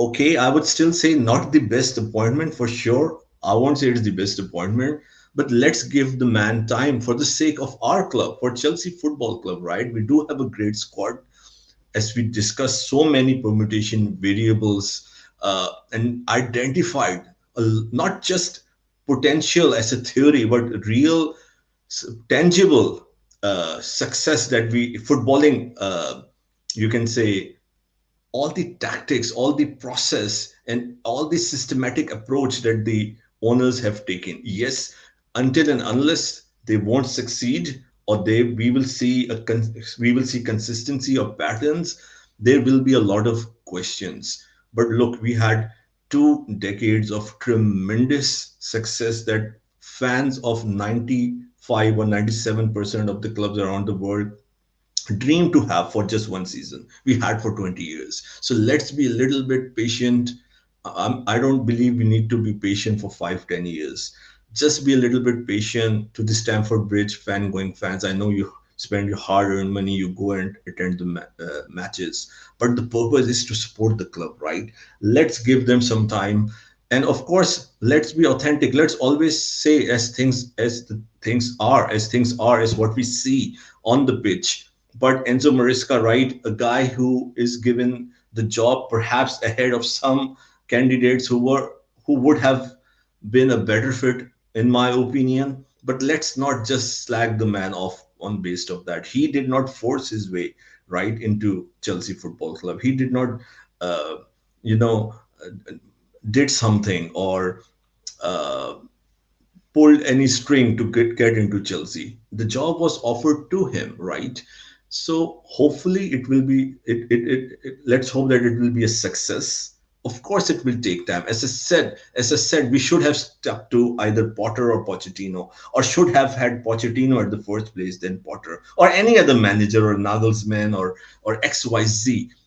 Those were the errors, in my opinion. Either they should have gone for a Nagelsmann or some other manager last year, or they should have stuck with Poch. But look, we can only talk about that to an extent. We cannot every week said that, okay, this was a mistake, this was a mistake. Yes, in my opinion, these were some mistakes as far as management goes. But the team is there. Look, the worst come worst, if Mariska is not successful, we do have the squad. We do have the squad, that and we do have the players that will be successful here. If it is not Mariska for some reason, there will be another manager. Let's hope that Enzo Mariska can take this team as high as he can, make them integrate, right? Have a philosophy. We can have sustained period of success. Will we win the Premier League or Champions League is too far fetched at this time to say in the next 3 to 5 years. But the bare minimum is, of course, to be in the UCL, to win the FA Cup. And of course, the ultimate goal is to be in the Premier League and the Champions League. So let's just hold on. Let's just see how things are. And it's just the first game of the Premier League. We are Chelsea. We want success. We will always want the best. But let's give it a go. Just the first game, 37 games remaining in the league, FA Cup, Carabao, UEFA Conference League. Let's get excited. Let's believe in the players that we have. Come on, you Blues.